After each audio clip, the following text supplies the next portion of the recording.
Hey, traveler, Paimon. Oh, Paimon knows that voice! Over here.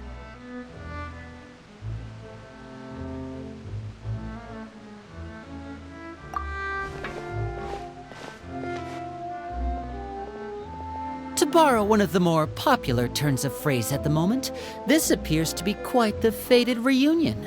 Running into you two out of the blue like this has really made my day. I certainly wasn't expecting it. You can say that again. What brings you to Poisson? Wait, Paimon's got it! You must be here for one of your magic shows, right? Actually, we've run into a bit of trouble on the home front, so Father arranged for us to stay in Poisson for the time being. Oh, are Lynette and Fremine here too?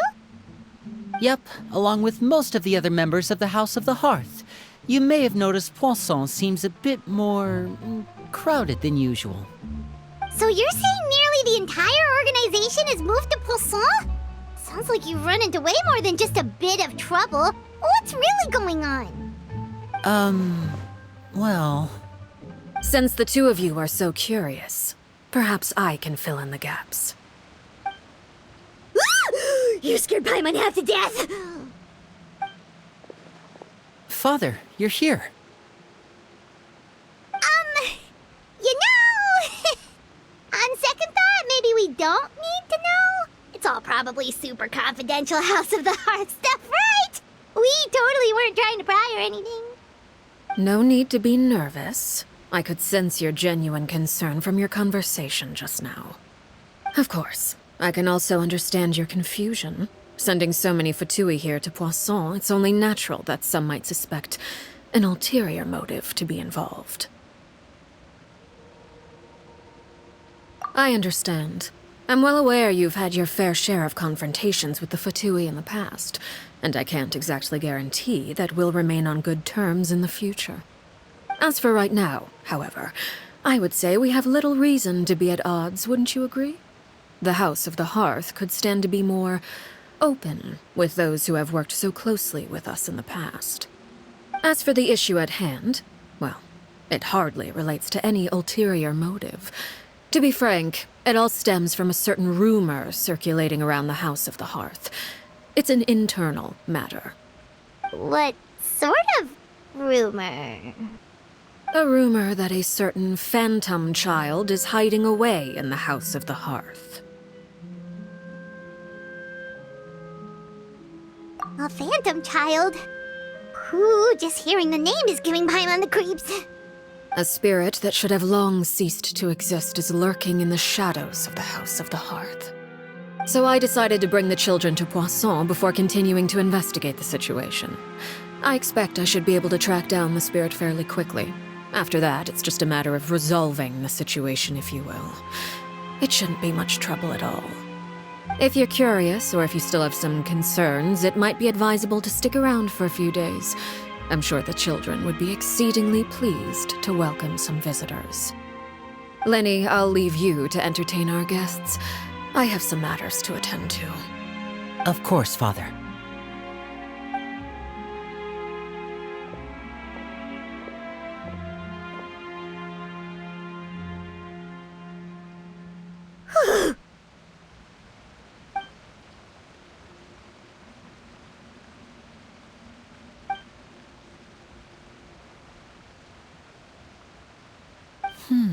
It has long been a dream of mine to invite you to our home and introduce you to my other siblings. You're quite well known in the organization already. A lot of people have been talking about you, especially after everything with the prophecy. If you're willing, why don't you stay a while and have a little chat with us? Alright. We don't have anything else to do right now anyway. But let's be clear, we're just gonna be there as guests, okay? Don't get any funny... Oh, wait a second. If we're your guests, that probably means we'll be treated to lots of yummy food, right? Of course. During our stay in Poisson, we've been helping out the locals with some fishing. We bring in quite the bounty every day. In fact, today's the perfect chance for me to show you what I can do in the kitchen. Let's go. I'll take you to where we're staying.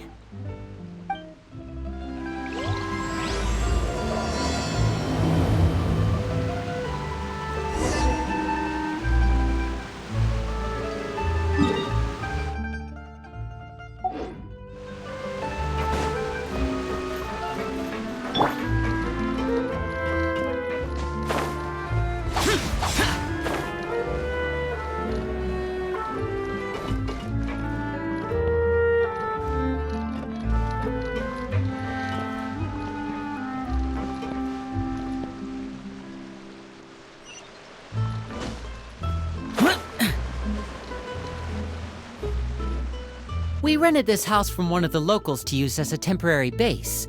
I'll come back later and tidy up a bit. After that, it should be all ready for you to stay in tonight. Awesome, thanks! So, where are we off to now? Well, when I happened to run into you two earlier, I was actually in the middle of distributing some supplies. With this many people staying in Poisson, we have to bring in outside supplies every now and then. I should probably make sure the rest of these provisions get delivered, otherwise people might start to get antsy.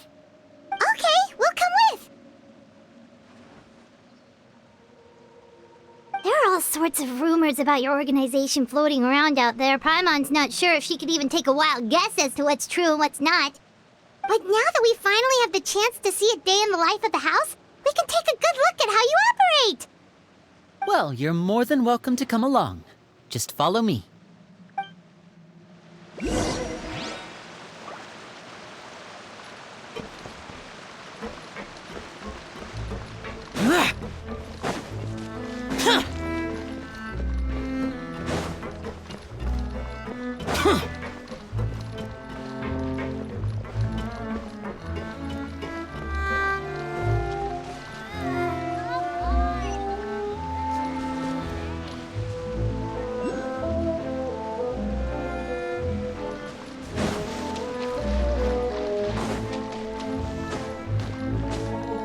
Useless.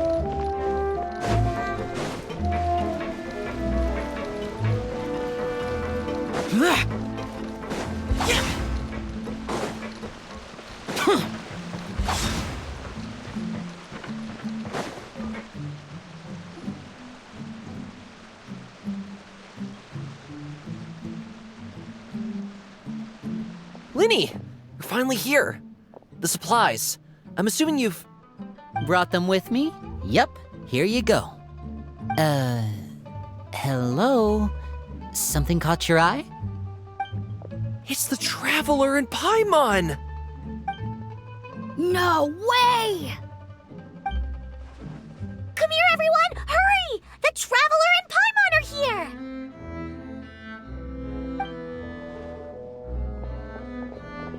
One at a time, please. Don't crowd around them all at once. We don't want to scare off our guests now, do we? Oh, it's all right! Gotta say, Paimon didn't realize we were this famous. Of course! Father and Linny have told us so much about you. Father told us about how you helped Linny. According to her, you're a trustworthy friend. And as far as she's concerned, that's pretty much the highest compliment we've ever heard her give. As you can imagine, everyone's been very curious about you. I heard the Traveler is so strong that he can move a mountain with his bare hands. I heard Paimon eats so much that she can clean out the entire pantry at Hotel de Boer in just 3 days. Wait a second! That's the rumor you heard about Paimon? Oh, not cool at all! Oh, wait! When guests visit, you're supposed to give them gifts and stuff, right? Oh, we don't need something like that. Besides, we don't have anything to give to you. Come on, we insist. I can give you some of my new potions. Just pick your poison. And by that, I mean medicine or actual poison. I've got both. Huh? Or maybe Shaplo can teach you guys about stealth. He's super good at it. He's never been caught. Ah, now that's not a bad idea. I know you usually prefer to fight head-on, but it never hurts to expand your bag of tricks, right? When it comes to eliminating your enemies, staying quiet can go a long way. Trust me, I would know. I was poisoned not too long ago, and I'm still dealing with the after effects. So I'm not quite as good as I was before, but I can still give you some pointers. Wait, when you said gifts, Paimon didn't think you meant poison and stealth tactics. But those are the best things we can give you. You don't like them? Ooh, how about this? Tell me the name of someone who really annoys you, and we'll teach him a lesson for you. All right, Fold, Selwar. I think that's enough suggestions for now. When it comes to being a good host, it's the thought that counts. You don't need a physical gift to make our guests happy. In fact, pestering them with suggestion after suggestion might make them more annoyed than anything. I would say your enthusiasm has certainly gotten across. Really? Awesome! It's been so long since we have had guests to play with. If there's anything you need, just let us know. Yeah, especially if it's poison or something. I've got all sorts of potions for that. Well, we'll talk to you all later. We've still got supplies to distribute. All right, see you later.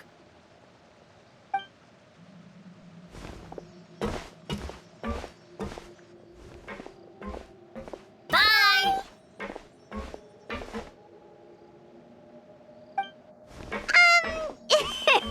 Lenny, about all that poison and stuff tactics talk just now. Scared you, did it?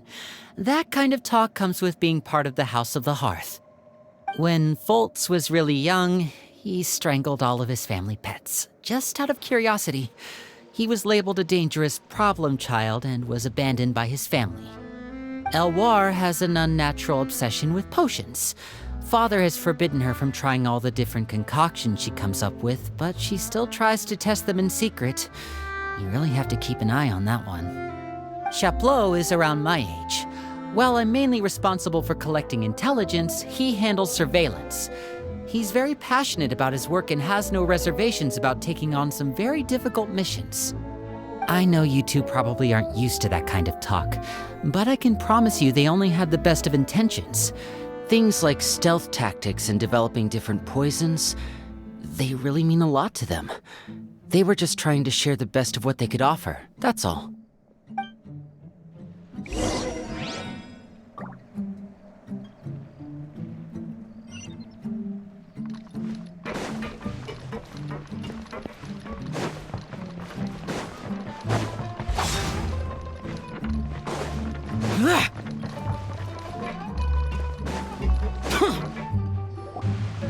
Filial, supplies are here. Thanks. And who are these two? Outsiders? Allow me to introduce you. This is the Traveler and Paimon. Oh, you're the famous duo I've been hearing so much about. It's nice to meet you. I heard you've traveled to all sorts of places. Is that true? Of course! We're making our way all across to that! Oh, good for you. You must be pretty familiar with Fontaine by now, then.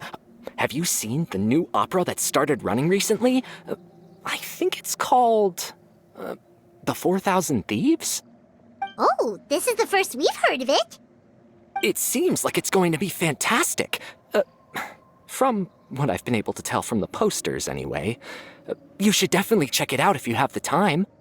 Oh, and there's The Blind Maiden, too. That one is supposed to have audience interaction. Seems pretty interesting. After this mission is over, I think I'll go get a manicure. Oh, maybe I should dye my hair. Wonder how much it'll cost. Is it just Paimon, or do these two seem much easier to get along with than the others? Looks like the House of the Hearth has some normal members after all. I heard that. Oh! Oops. I'm guessing you're referring to Foltz and the others? Yeah, we're definitely not all like them. I bet those crazies are practically foaming at the mouth right now. I'm sure they just can't wait to get back to Snezhnaya to carry out the plan. That's enough, Filial. Don't talk about family members behind their back, right? Whatever. Let's go. Guess this is goodbye then. If you ever have some time, we should go see the opera together.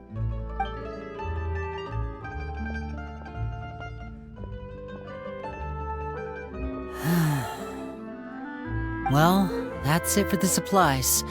We should probably head back as well.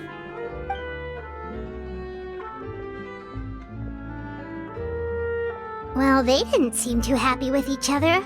Seems like there could be something more going on here. You're right.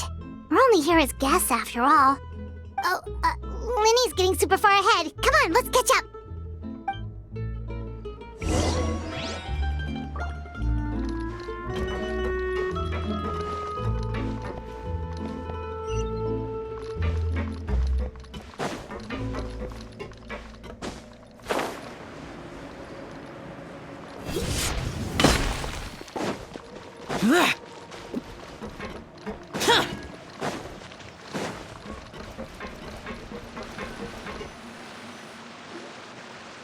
So, what do you think of the members you've met so far? Well, Father is always encouraging us to be strong-willed and independent.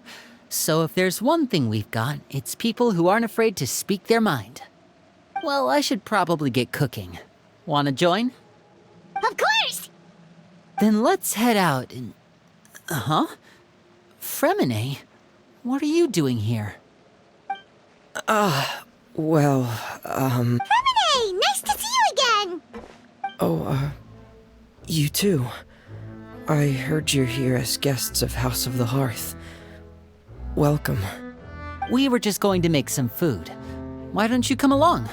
I could use some help in the kitchen, and I seem to remember you mentioning you wanted to make seafood soup for the traveler in Paimon. Seafood soup? Oh, Paimon's drooling already. Were you looking for something just now, Fremine? Maybe I can help. It's nothing. I just wanted to see if there were any extra supplies. Yeah, we've got some left over. What do you need? Some food and water. And some clean cloth, if... No problem. Give me a second here. Food, water... Wait a minute. What do you need all of those for? You're not on any missions as far as I'm aware, and you were just going to come eat with us. So what's this all about? I thought I'd grab an extra portion because I get hungry at night. Could be because I'm growing, you know? And... Fremine, you remember what I told you? You're not like me. Your lying skills still need some work. Tell me what's going on. Is it really bad enough that you have to keep it from your own brother? Maybe it'll be better if we gave them some space.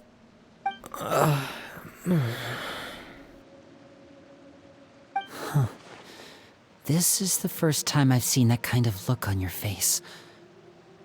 Whatever happened, does it have something to do with Father? Yes. Just follow me.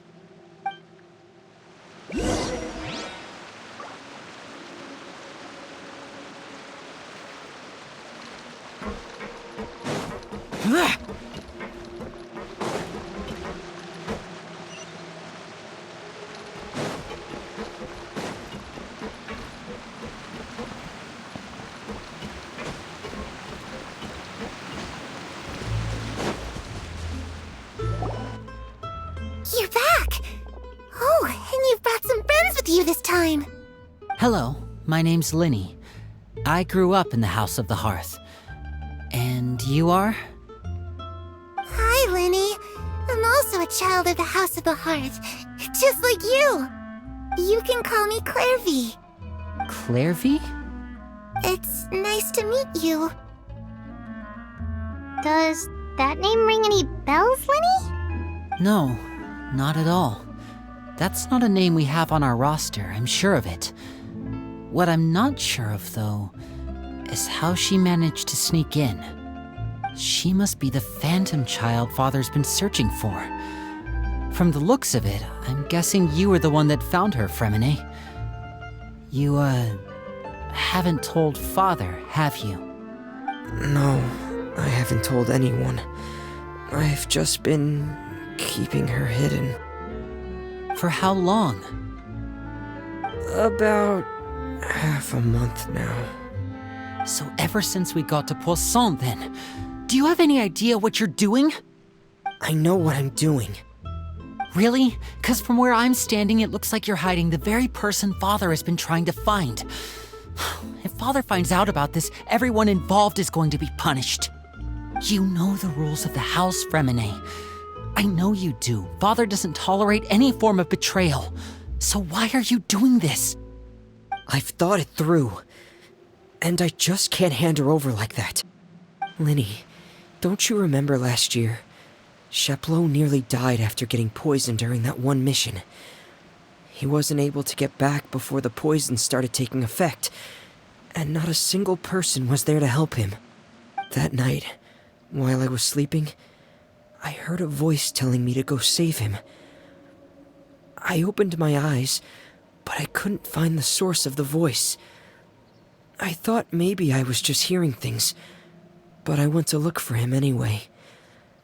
Luckily, I got there with enough time to save his life. That feeling of being haunted, of hearing voices, it's happened many times in the House of the Hearth. I'm sure you've noticed. So what you're saying is, that was her? She was the one who spoke to you that night?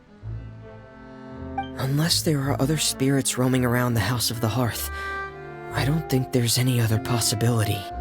If Clairvy were our enemy, it wouldn't matter whether she was a spirit or an actual child. I would have acted without a second thought, because that's what Father ordered us to do.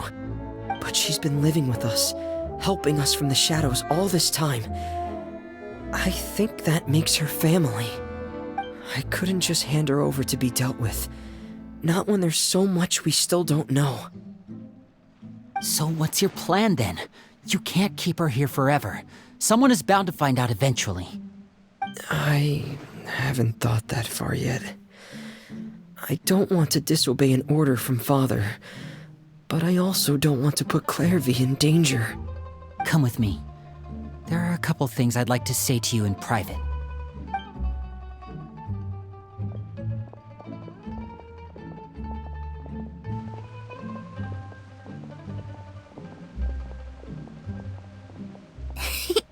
Those two sure care a lot about each other. Well, they got a funny way of showing it. From where Paimon was floating, it sure seemed like they were about to bite each other's heads off. No way! They have a really deep bond. I could tell right away, because I also have a friend like that. I just don't know how long that kind of bond can last. The darkness in the house runs deeper than you can imagine. No one can get out alive. I'm sorry, Linny. I really didn't mean to drag anyone else into this. Oh, really? You didn't mean to? 'Cause I, for one, wish you did. Huh? What do you mean? You know, when we were younger, you didn't call me Linny. You called me brother, just like Lynette. We grew up together, the three of us.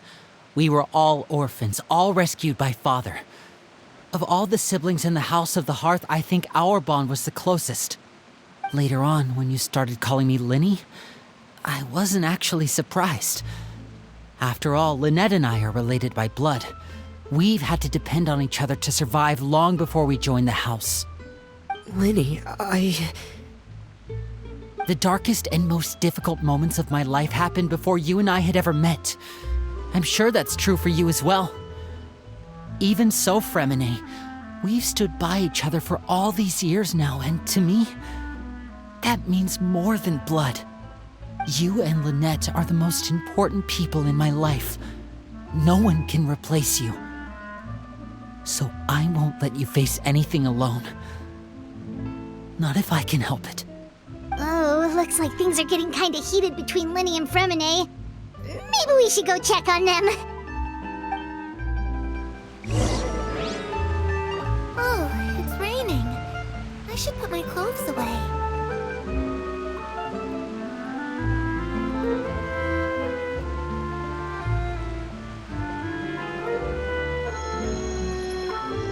Mary? Looks like she's not here. Hey, you two! Hope we aren't interrupting anything. Like a fight, or...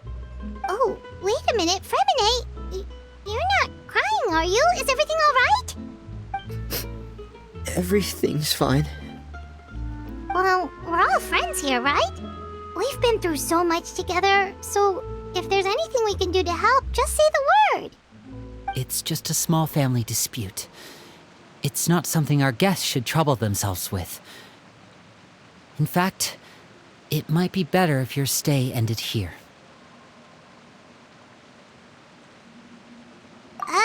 What are you getting at, Traveler? When guests are around, families are often on their best behavior. And any disputes are less likely to escalate. That's what you're trying to say, isn't it?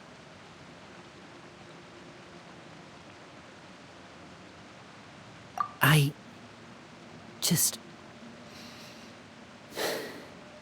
Thank you.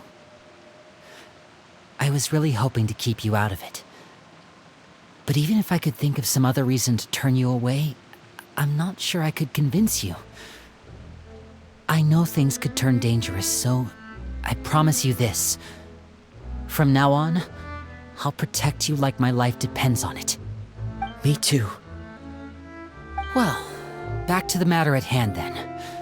If we don't plan on handing Clairvy over to Father, then our only other option is to solve the mystery of her identity before Father is able to track her down. That means finding out where she came from and what she's doing here. Then we can send her on her merry way and pretend like none of this ever happened. I've tried that already. And? And... nothing. I tried taking her somewhere really far away, but... after some time, she just reappeared. She even came with us all the way to Poisson. It seems like wherever the house is, she follows. I don't know much about spirits. Do you two have any ideas? Let's see here. Paimon remembers hearing something like, if you fulfill a spirit's last wish before they died, they'll let go of whatever's keeping them here and return to the ley lines. Oh, it's just that Paimon doesn't really remember where she heard that, so it's not guaranteed to work or anything. Well, sounds like it's worth a shot. Guess that means we should go ask her about her wish. But first, Fremine, I need you to promise me something. What is it? I need you to promise me that this will stay between the two of us. We're the masterminds behind this whole thing. No one else gets involved. Can you do that for me? Of course. I promise. All right. Then let's seal the promise just like when we were kids. Fist bump on 3. Ready? 1, 2, 3. I swear.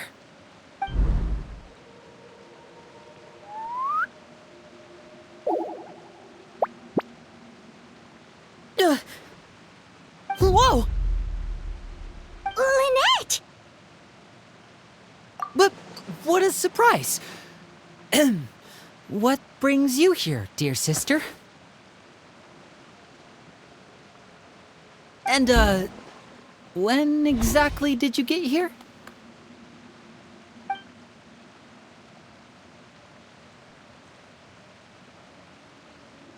You're an idiot, brother. And you too, Fremine. You 3, Traveler. And you 4, Paimon. Wait, what did we do? I've seen Clairvy around the House of the Hearth before. I hadn't seen her in Poisson, so I figured she must not have come with us. But it turns out you were just hiding her. I heard you talking about your plan. Rather than steering clear of the situation, I'd rather fully join in.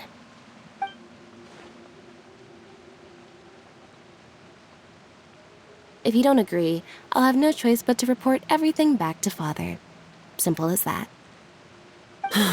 You're not giving us much wiggle room here, Lynette. Well, I guess we're all in this together then. After we talk to Clairvy, we'll figure out our next move. There's no time to lose. Let's go.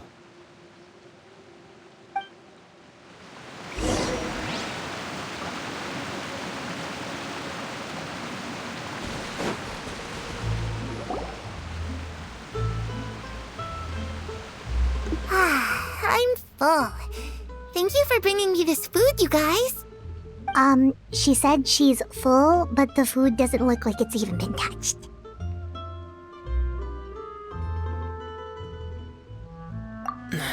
That's right. Based on what I've been able to observe, it doesn't seem like Clairvy can interact with the physical world at all. Still, when she's presented with food, she'll always linger around it for a good little while. Maybe, in her mind, she really is eating those things. Does she know that she has already passed away?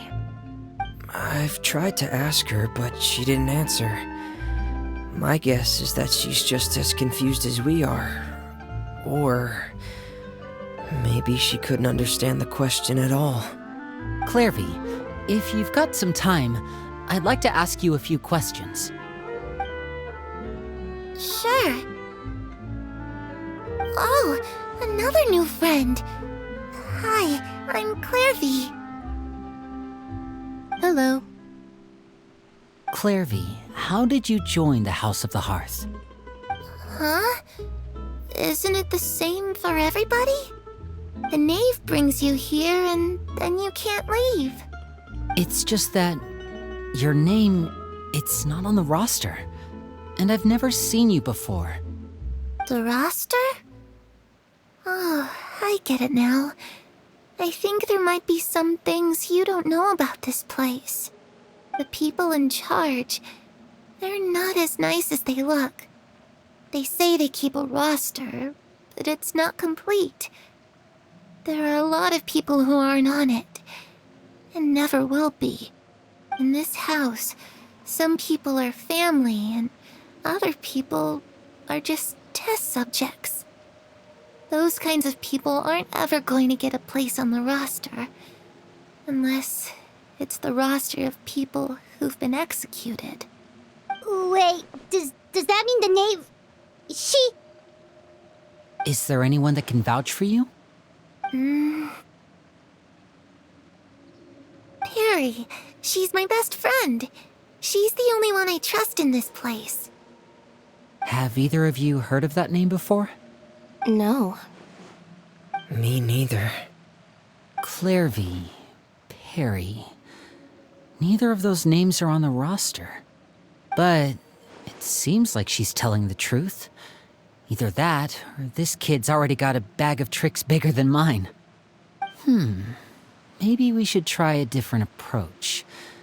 Clairvy, do you have a wish? A wish? It can be anything you want. Just imagine. It's your birthday, you're blowing out the candles, and your wish is...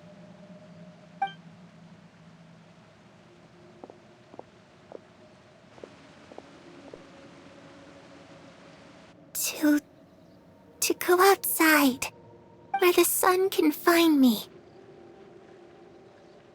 That's... it? Well, that sounds easy enough. The darkness in the house runs deeper than you can imagine. No one can get out alive.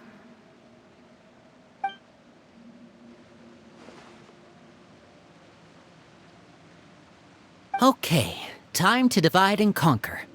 Listen up, I've got a plan. I'll try and find a way to use basic illusory magic to take Clairvy outside and bring her somewhere with sunlight. Lynette, try and find the list of executions that Clairvy was talking about and see if her name is on it. Fremine, you stay in Poisson. We can't be the only ones who've had run-ins with Clairvy. I need you to collect intel on everything she's said and done. Understood. I'll try my best. What about us? What should we do? I really appreciate your willingness to help, but this is a family matter. I don't want to drag you in too deep. It's too risky. Let me think. Since Father considers you to be guests, maybe you could stick by her side for a little while. You don't need to do anything except keep up some nice, casual conversation. Ah, Paimon gets it. You want us to distract her. I'll give you a magic bird.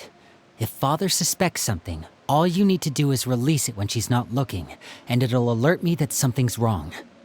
Of course, that's only as a last resort. If Father doesn't seem to notice us, there's no need to make contact. We'll reconvene here tonight after all's said and done. If the worst-case scenario happens and we're discovered, just tell Father everything. We're not going to let our guests get punished for our own actions. That's where we draw the line. You too. Okay, this is where we part. Father should be at the beach nearby.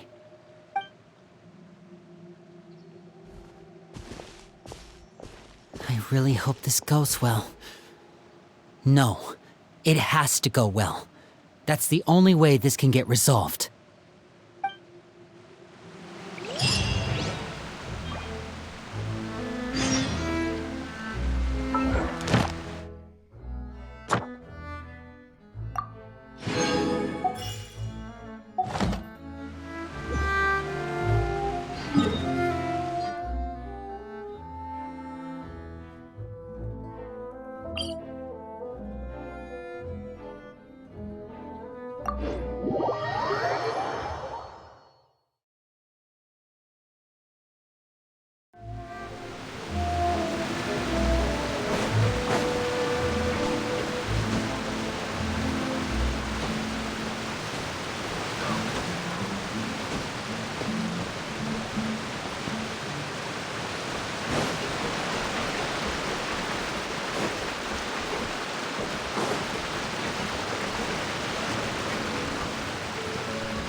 It's the knave! And... child! Hey, aren't you supposed to be in Snezhnaya recuperating? What are you still doing in Fontaine? Oh, it's you two. I didn't expect to run into you here. I was unconscious for quite a while after the fight in the Primordial Sea. After I woke up, I realized I was being taken back to Snezhnaya, and well, I couldn't have that now, could I? Not when I've still got unfinished business here in Fontaine. So, I mustered up all my strength and made the journey back on my own. What sort of unfinished business are we talking here? It has to do with Skirk, my master. I really wanted to meet up with her, but by the time I got back, she had already left. I still have so many questions for her. Without any other leads, all I could do was ask the knave to help me track her down. She must have left behind some traces from her time in Fontaine. Oh, okay, so have you found any clues? Unfortunately, no. While the House of the Hearth is adept at collecting all manner of intelligence, certain existences can still manage to escape our purview. Basically, unless Master feels there's a need to meet with me, she's not going to be found. But that problem has an easy fix. I just need to become stronger, and then... Paimon thinks you should focus on getting better first. The worst of it is over. It's all thanks to that one kid from the House of the Hearth. Elwar, I think her name was. She gave me a bunch of random potions to drink. They didn't go down easy, let me tell you. Pain and chills all over. But they really did help speed up my recovery. And that's good, because it looks like I really do have to head back this time. The old man's been putting the pressure on me. He sent someone to tell me I'm needed for some sort of project. Project Stuja? Yeah, that's the one. I heard Regrader's involved too. I'm not looking forward to having to listen to all his monologuing, that's for sure. Hey, maybe you could think of a way for me to stay in Fontaine for a little longer. Helping Linny and the others brush up on their fighting skills would be far more interesting. If you and I could spar, that would be even better. I've been waiting for a chance to see you go all out. And what a sweet little daydream that is. But I also have a role to play in all this. I'll be leaving Fontaine shortly as well. Besides, considering how little they see fit to step outside the homeland, being called on to return to Snezhnaya by such illustrious dignitaries. What a great honor. Wouldn't you agree? One I could do without, I'd say. Is it just Paimon? Or does it kind of seem like they're... So, dear guests of the House of the Hearth, to what do I owe the visit? Well, we just... Right! We're super close to Linny and the others, but we still don't know much about you! Is that so? Introductions have already been made, have they not? Oh, well, you see? There's only so much you can learn about someone from a short introduction. At least tell us something a little extra, like... Why do you call yourself father? Huh, good question. I'd also like to know. The fact that you have to ask tells me our intelligence work has been quite successful. Telling you the answer to that question would only serve to undermine that success. And we can't have that, now can we? Spoken like a true diplomat. That was some expert sidestepping right there. Well, if there's nothing else, I think I'll take my leave. I still have a small matter to resolve at home. Wait, don't go!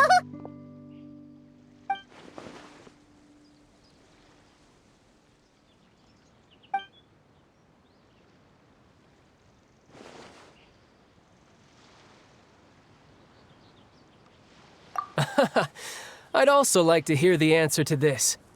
I've met some of the members of your organization, and they all seemed like really good kids. They actually reminded me of Tonya and Tusser. Which, by the way, if you ever betray them, I'm just letting you know, I won't let you off easy. And why would I betray them? Well, you've already betrayed the House of the Hearth once, haven't you? At least, that's what I heard.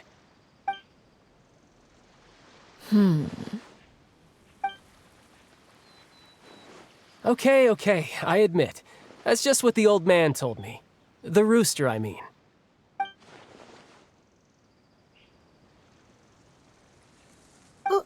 Wait, did you really do something bad to those kids? Never mind what I've done. I'm more curious as to what the mighty rooster had to say. Care to enlighten me? Well, nothing much. Just some stuff about you taking out many other members of the House of the Hearth, and even going so far to attack your own family.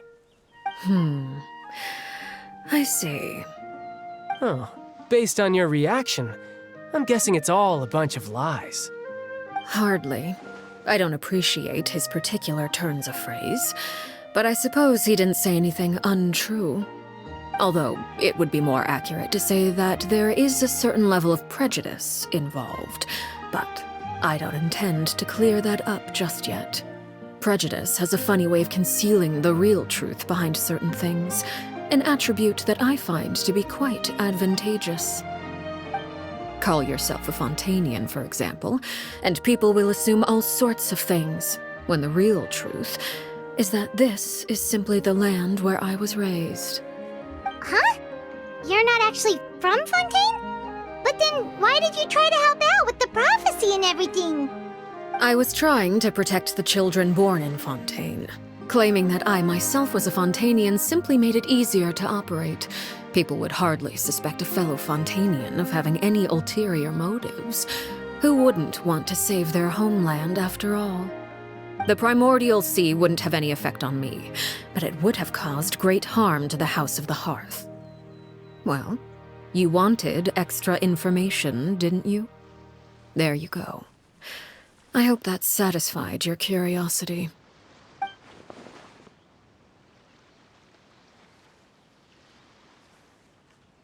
So, you stayed in Fontaine for the kids. I guess I was wrong to believe you'd betray them.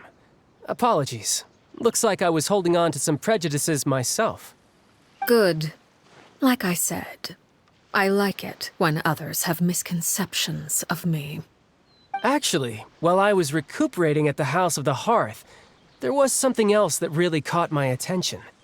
I heard that members always resolve disputes and arguments with a friendly spar, and the loser has to back down. Seems pretty cool if you ask me.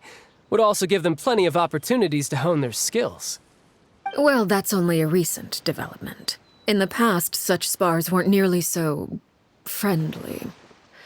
The losing party would lose everything, including their life. They were that high stakes? Whew, at least that's not a thing anymore. Well, the current atmosphere's not half bad. I'm a bit jealous, actually. You've got so many family members around you, and you even get to live with them. Having a lot of family around means dealing with a considerable amount of bickering and scheming. Once Tonya and Tusser enter their rebellious phase, I'm sure you'll understand. Just imagine. Tusser becomes obsessed with plucking out strands from the rooster's mustache, or Tonya decides to dye her hair 42 different colors. Okay. I get the picture.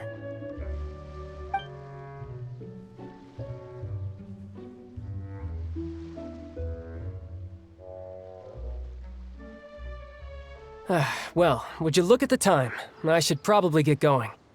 Traveler, Paimon, I'm not sure where our paths will cross next, but the next time we run into each other, we should definitely try and find some time to spar. Again, maybe this is a conversation we can have when you look less like you're gonna keel over. All right. Well, thanks for everything, ARLECCHINO. No thanks necessary. You also played a part in obtaining the Gnosis. I would say we can call ourselves even. I like the sound of that. Well, I'm off. See you all some other time. We should probably get going too. Do you want to head back with us? Oh? You want me to leave so soon? Oh, well, you see, I'm rather enjoying the evening breeze. If you don't mind, I think I'll stick around for a bit. I have some things to think about. Apologies for not attending to you like a proper host. Please forgive this slight. I do hope you'll have a pleasant stay. we managed to keep her distracted until nightfall. Good thing Child was there to keep the conversation going.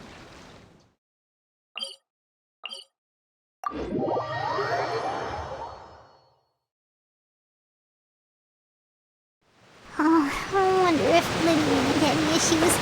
Let's hurry back and see how everything went.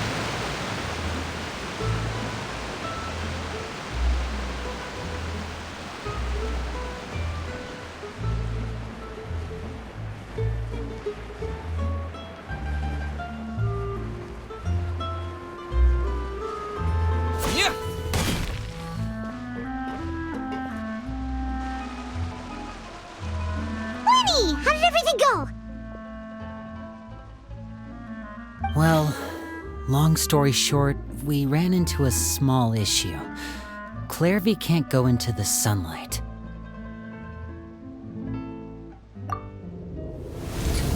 Everything was fine at first. She followed me up to the surface just like I told her.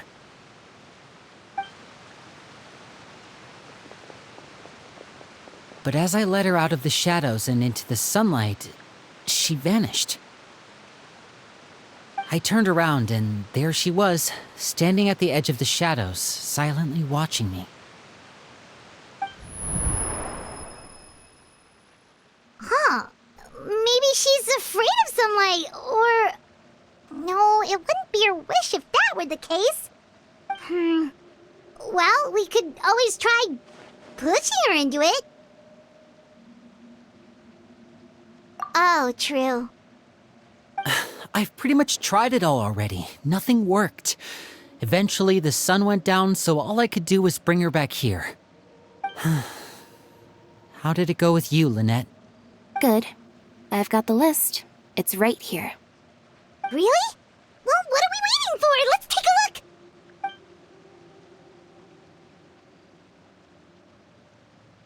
Oh, that's a lot of pages. Oh, it's gonna take forever to get through it all. We can each take a section. Here. La Pouillade, L'Endroit, Chambel, Horaire.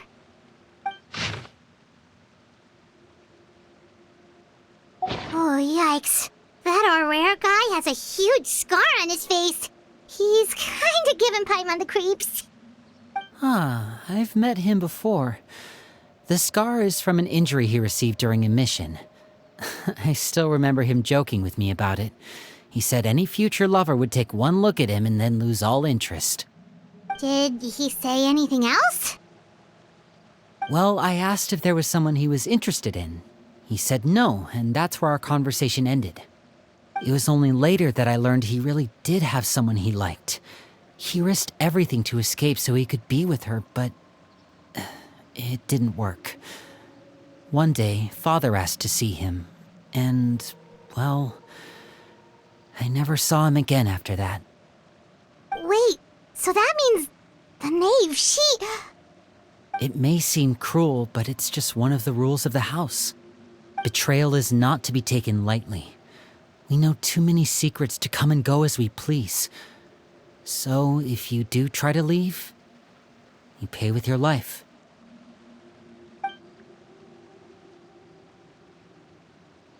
Her name's not here, huh?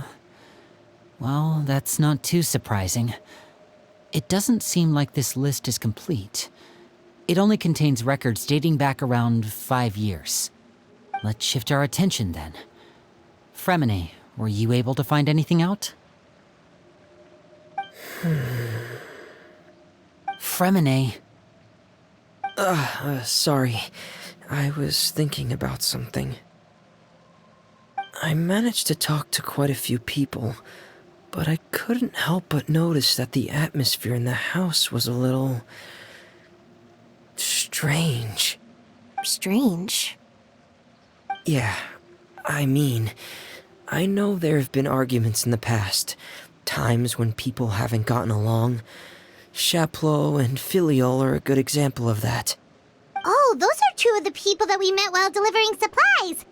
Paimon can see how they might not get along. They had very different vibes, and their, interests seem to be pretty different as well. That's to be expected, actually. Father brought us all here, shared her knowledge with us, taught us how to fight. That's one thing we all share. But that's also where the similarities end. Not all of us feel the same desire to stay here. As members of the House of the Hearth, we're also considered part of the Fatui. And to a lot of people, that's an identity they never asked for. Certain members get older and realize they want something else for themselves. But considering the rules of the house, most people would never say that out loud. People like Chaplot and Foltz are loyal to Father and her vision. They're proud to be part of the Fatui. Filiol and Nantoy, on the other hand, well, they aren't quite as enthusiastic. These kinds of conflicts have always been there.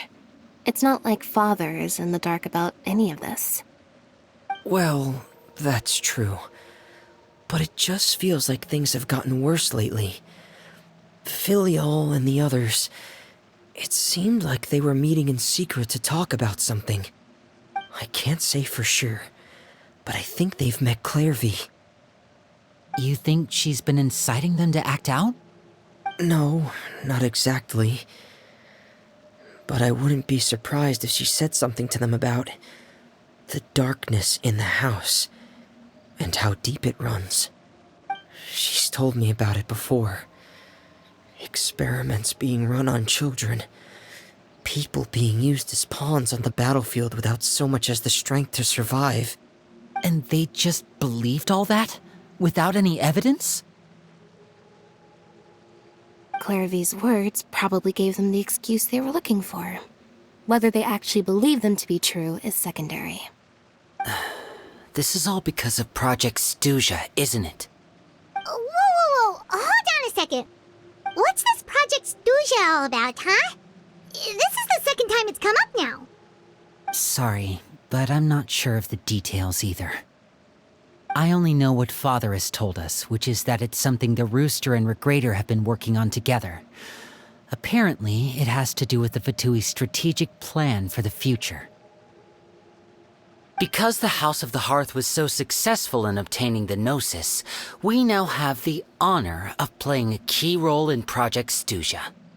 Wait, Wait, but isn't that a good thing? Key role is just another way of saying dangerous role. To us, the whole thing is an inconvenience. Father thinks so too, but she's in no position to refuse. Their plan isn't exactly unreasonable, and they've been funneling the house a lot of funding. It's just that we'll lose a lot of members in the process. Participating in the plan, it's an honor in name only. What they're really trying to do is subdue us. The existence of an intelligence organization outside their control makes them feel uneasy.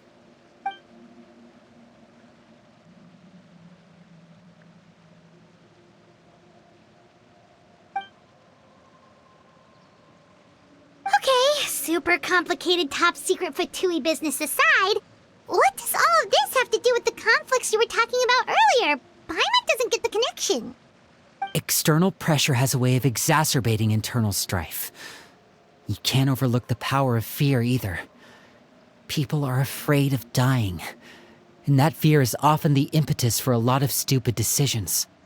I thought resolving the Clairvy situation would make everything go back to normal, but it looks like things are more complicated than I thought. If we leave Filiol and the others to their own devices, sooner or later, Father will be forced to take action. We can only focus on one situation at a time, brother.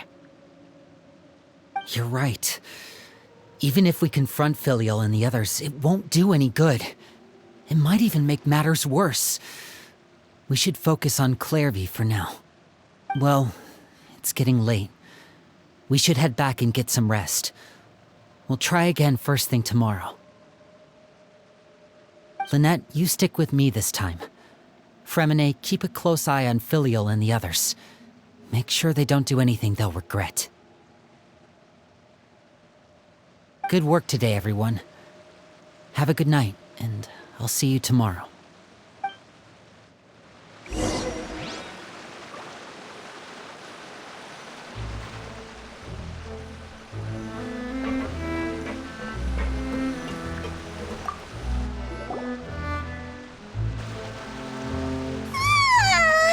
Oh, Paimon was looking forward to an early night, but she can't sleep at all.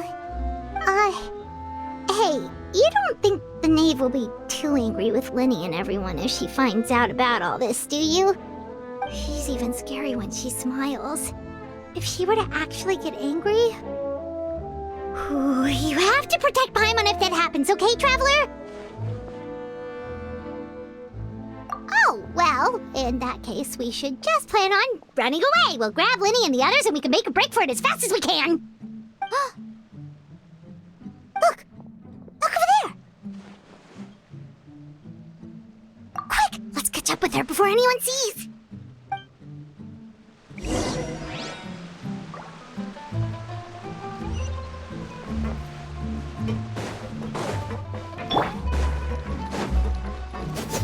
Boring!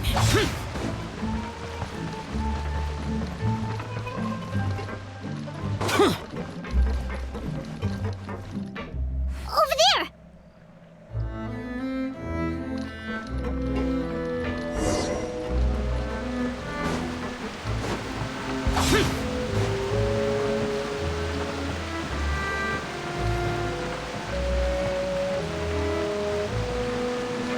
Oh, where is she going? Oh, if someone sees her, we're toast!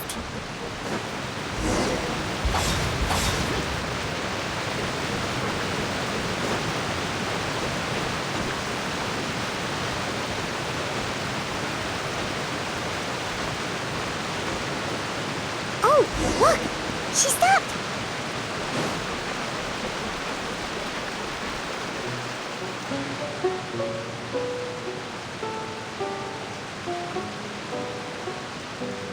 Clairvy! Shh. I opened the window while no one was looking.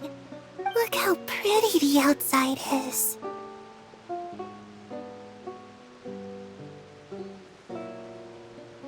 If only I could have more than this.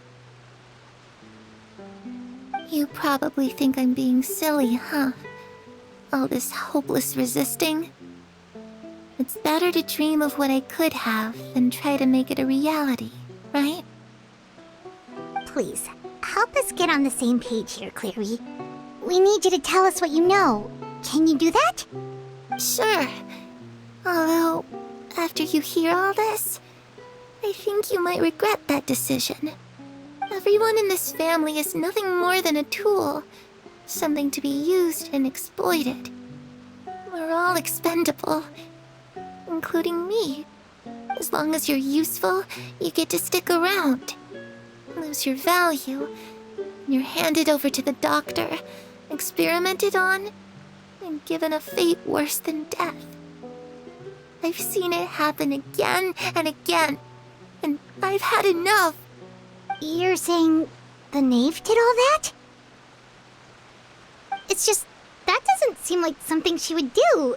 She's scary and all, but it seems like even she has lines she wouldn't cross. I knew you wouldn't believe me. Everyone thinks she's a good person. They all think of her like a real mother. Mother? But she doesn't deserve that title. She's disgraced it and tarnished it. And if I had things my way, I'd never see her again. If only Perry were here, she'd understand. Harry. There's that name again. Also, Paimon's getting a strange feeling. It almost feels like she's not really here with us. Paimon can't tell if she's actually talking to us or if she's mistaken us for someone else. Well, in any case, it seems like she really needs someone to talk to. We should keep her company for a little longer. She looks so young. But it seems like she's been through a lot. It's getting windy. I should close the window. Ooh, look at the moon. Isn't it pretty? Hey, wanna hear a secret? I heard that if you look up at the night sky in Snezhnaya, you can see the aurora. It's supposed to be super pretty. Even prettier than the moon tonight. Perry and I promised each other that once we're older, we're gonna go see it together. But I can't find her. I'm worried she's also been... No, that wouldn't happen to her. She's special. Mother likes her a lot. I should really go talk to Mother, but we just fought. She doesn't want to see me, and I'm too scared to face her. What should I do?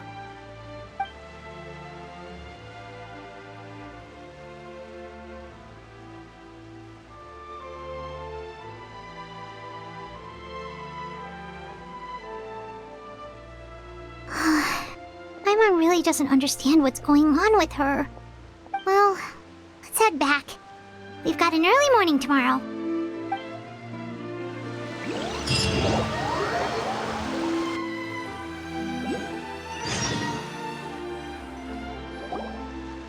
All right, looks like we're all here. Let's go ahead with the plan. Oh? What is it? What makes you ask that? Well, we kinda ran into Clairview last night, and that's what she told us. We met the doctor back in Sumeru. He's super dangerous, and he's done all sorts of bad things. It's possible that Father and the Doctor have had certain dealings, but I don't think Father would work with him. We're not really on the same side, so there's not a lot of trust between them. That doesn't exactly set the stage for a successful partnership.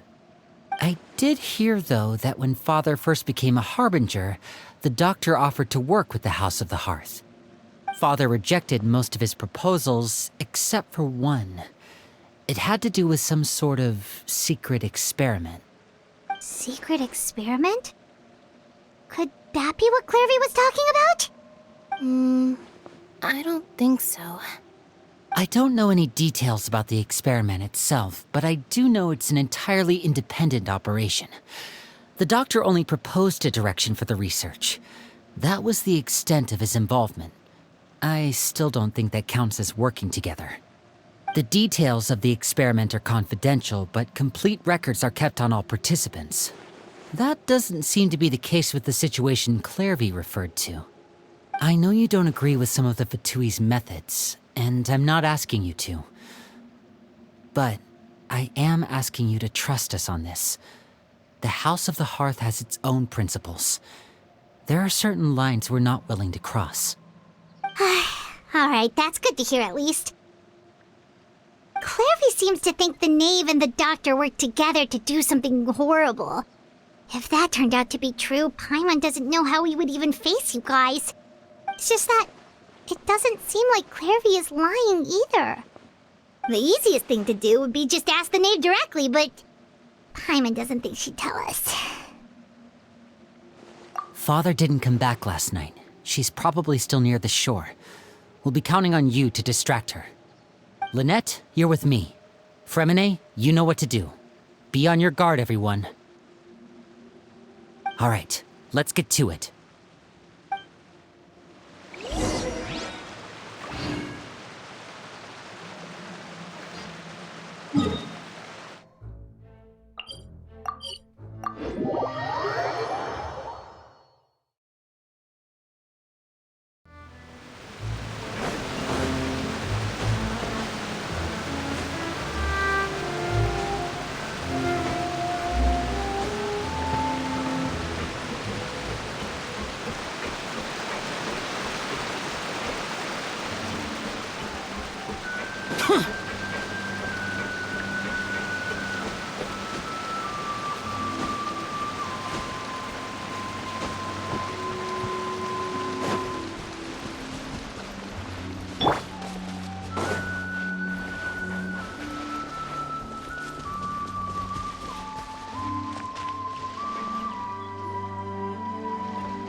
Ah, it's you two again. I must say, you look a bit pale. Did you have trouble sleeping last night? A little. Perhaps if you had less on your mind, you'd be able to absolve yourself of such troubles. So what are you planning to do now? Catch up on some sleep? Or should I give you some time to rack your brain for a topic to discuss before I ask any questions? Although I must profess to being curious. Without Child here, how do you plan on distracting me? Us? Distract you? A good one. But no, we were just here for a chat. Looks like you could have used some extra time to think. No matter. If you don't have any other plans, why don't you accompany me somewhere? Don't worry. I'll be sure to steer clear of any scheming children. The ocean breeze is sure nice today. Children always think they can hide things from the grown-ups. But nothing gets past me. Least of all a little scheming. I think I'll let them have at it for a little longer. I can be very patient. Well, I'll leave you to think things over. If you're so inclined, meet me outside the Palais Mermonia. Good things come to children who do as they're told. So I do hope you decide to tag along. If only for your friends' sakes. What should we do? She clearly knows about everything we've been doing, and Paimon doesn't think it'd be a stretch to say she was threatening us just now.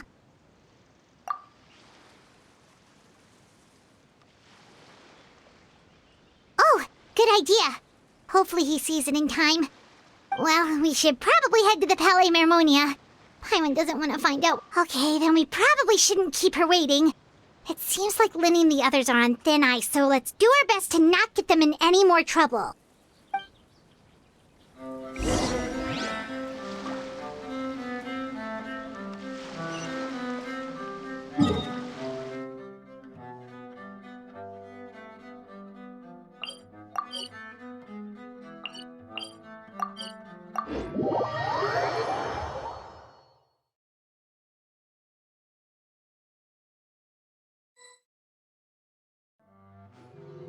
Seeing as we still have some time before my meeting, we might as well enjoy some pleasant conversation while we wait. I'm glad to see you get along with my children. Being surrounded by good companions is necessary for a child's development. You're not planning on doing anything to them, are you? I assume you're referring to Lenny, Lynette, and Fremine. Although, there's that situation with Filial and Nentoy as well. It appears quite a few people have been acting out lately. No matter. I'm not one to discriminate. All those who betray the house meet the same fate. There are no exceptions. Does that mean you're going to kill them? Oh, are you here to beg for their lives? I'm sorry to disappoint, but the rules of the house change for no one. In my organization, everyone is responsible for their own actions. But don't you care about them at all? They really respect you. They even call you father. You must feel something for them. Any organization in which feelings come before principles is one destined for ruin. The House of the Hearth is hardly an exception. You could say our principles are more stringent than most. Perhaps I can offer you this consolation at least. As our guests, you two will not be held accountable along with them. I would imagine Linny, Lynette, and Fremine will be able to keep their lives. As for Filial, Nentoy, and the others, I'm afraid there's little I can do. They can try to escape, but once you know our secrets, there's no getting out alive. But that's awful. Ah, you seem concerned. Out of consideration for my guests, I suppose I could turn a blind eye for a little longer. If Linny and the others manage to dispose of Claire V in the meantime, all evidence of their wrongdoing will be lost. In that case, I could hardly punish them for something I couldn't prove. If their efforts are unsuccessful, on the other hand, all will be held accountable, and the punishment will be severe. Of course. Oh, and here, I believe this belongs to you. Do try and keep better track of it next time. It takes a considerable amount of time to train a bird like this. It would be such a pity if you were to lose it. Permanently. Wait, where did you get that? Well, I'm afraid that's all the time we have to chat. Now, for the matter at hand. I asked you to meet me here because I have business at the Palais Mermonia. It has nothing to do with you, but I think it would be prudent for you to stick by my side for the time being. There will always be time later to run off and tell Linny what you've learned. Well, time to go. Looks like we wrapped things up just in time.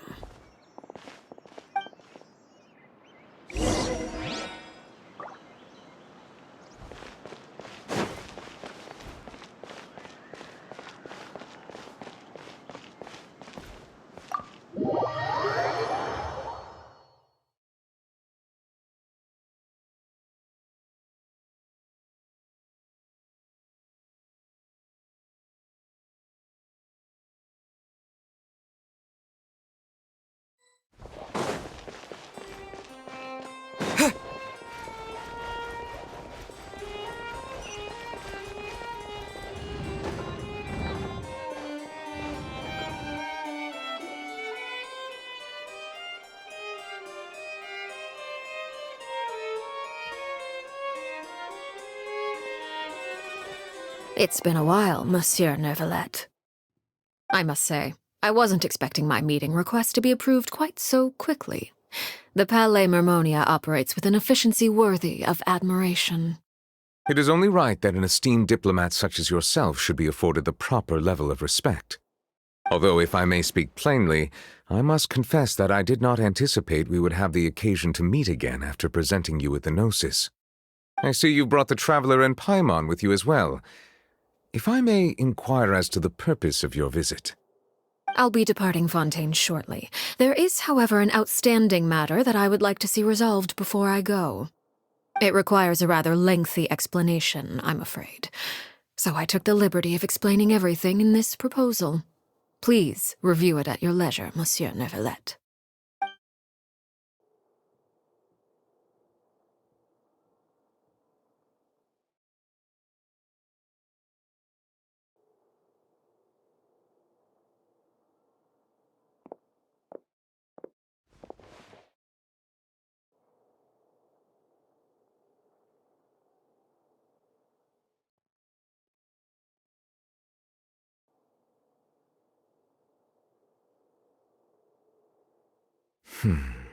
I understand your request. However, at the risk of causing offense, I must admit that I fail to see why you would wish for such a thing. I heard you have a certain fondness for water tasting, Monsieur Neuvillette, so allow me to use water as an analogy. A family is like a large body of water with countless rivers flowing in and out. As someone who watches over this system, I would hope that each river that flows from the source will eventually reach the ocean. Of course, objectively speaking, I know this is impossible.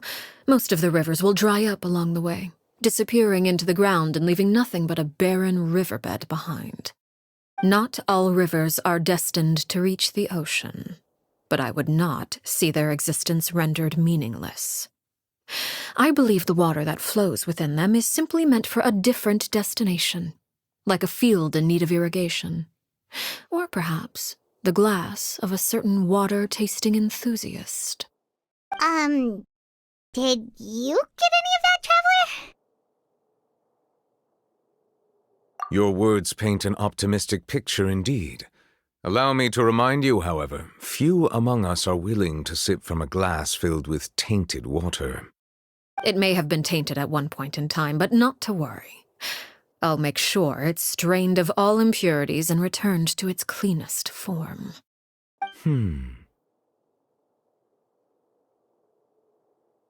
I seem to recall there being a transactional aspect to your proposal. Perhaps you could expound on that? If you accept my proposal, Monsieur Neuvillette, I will gradually withdraw my forces from Fontaine. And, unless absolutely necessary, I will no longer carry out any special missions within Fontaine.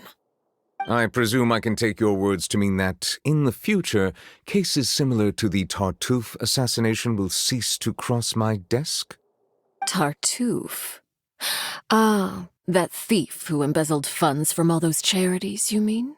My deepest condolences to his family, but without any evidence, I cannot imagine how the House of the Hearth might have been involved in his passing. Of course, if you accept my proposal, Monsieur Neuvillette, I'm sure certain measures could be taken to reduce the frequency of such troubles. You choose your words carefully indeed. In that case, I am inclined to accept your proposal. My thanks for your generosity, Monsieur Neuvillette. Well, with that settled, we should be going now. I took the liberty of bringing along 2 bottles of spring water from Snezhnaya for you to enjoy. I do hope I get the chance to hear your impressions. Perhaps at our next meeting, yes? Indeed. I trust you would not overlook your commitment in the meantime. All right, Traveler Paimon. Time to go.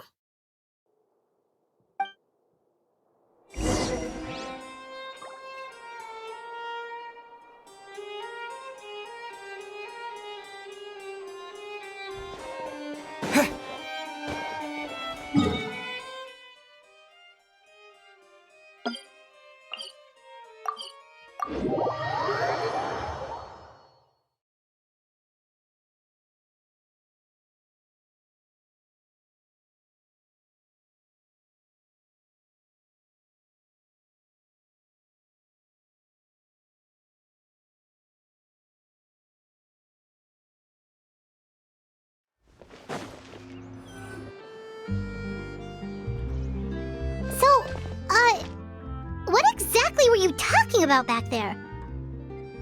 Paimon only heard you mention some rivers, a large body of water, and then some kind of irrigation scheme. You really want to know? I would imagine there might be more pressing concerns at the moment. Lenny, Paimon really hopes everything's going okay.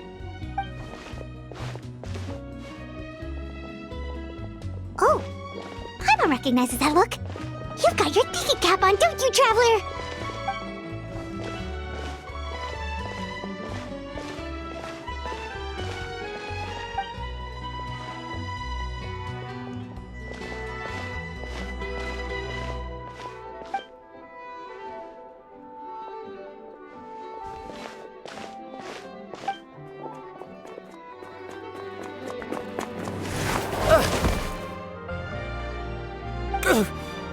Oh, shoot.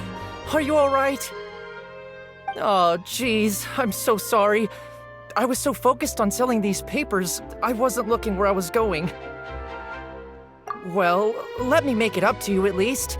Here, take this paper. On the house.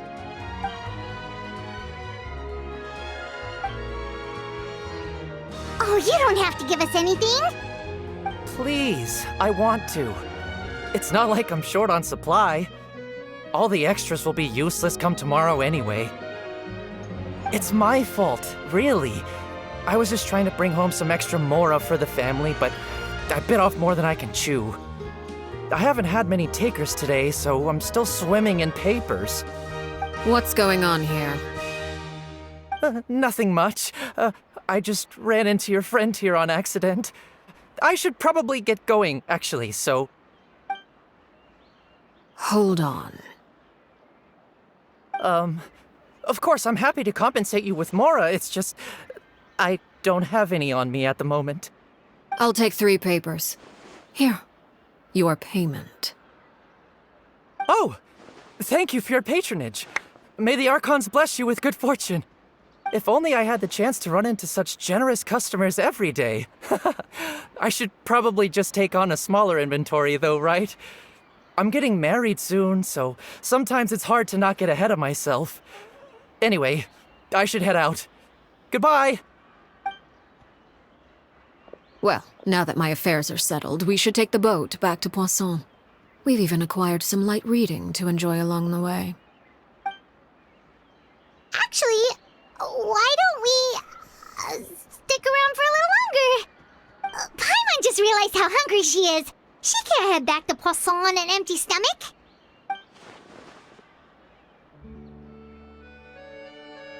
It appears you two are under the impression that delaying our return will somehow alter the situation in your favor. I'm sorry to ruin your fantasy, but your efforts are meaningless. That being said, I could be persuaded to give Linny some extra time. I just have one condition. If you agree to my request, I'll even answer some of your questions. You're quite curious about Claire V, are you not? And my relationship to her. Wait, why are you being so generous all of a sudden? You're not gonna ask us to do something bad, are you? You overestimate yourself. You don't have the talent for bad things. Then what can you possibly... The most important consideration in a negotiation is that both sides receive something they want. Demands and threats only get you so far. Wonderful. Here it is. When the time comes, make the choice that you deem most appropriate in the situation, and lend your help to the House of the Hearth. Okay, sounds normal enough. But what do you mean, when the time comes? When is that supposed to be? That is for you to decide. Then we have a deal. Follow me.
this place? Somewhere long forgotten by everyone. It used to be a grand building. Now it's nothing more than a pile of rubble. No one comes here anymore, nor does anyone care about what once happened here. Although, this place does have something to do with the story I'm about to tell you. It was before I became a Harbinger, and before Linny and the others joined the House of the Hearth. Due to certain events, I first killed Clairvy and then her mother. And this is where it all happened. You were the one that killed Clairvy? Patience now. Allow me to explain Clairvy's side of the story first.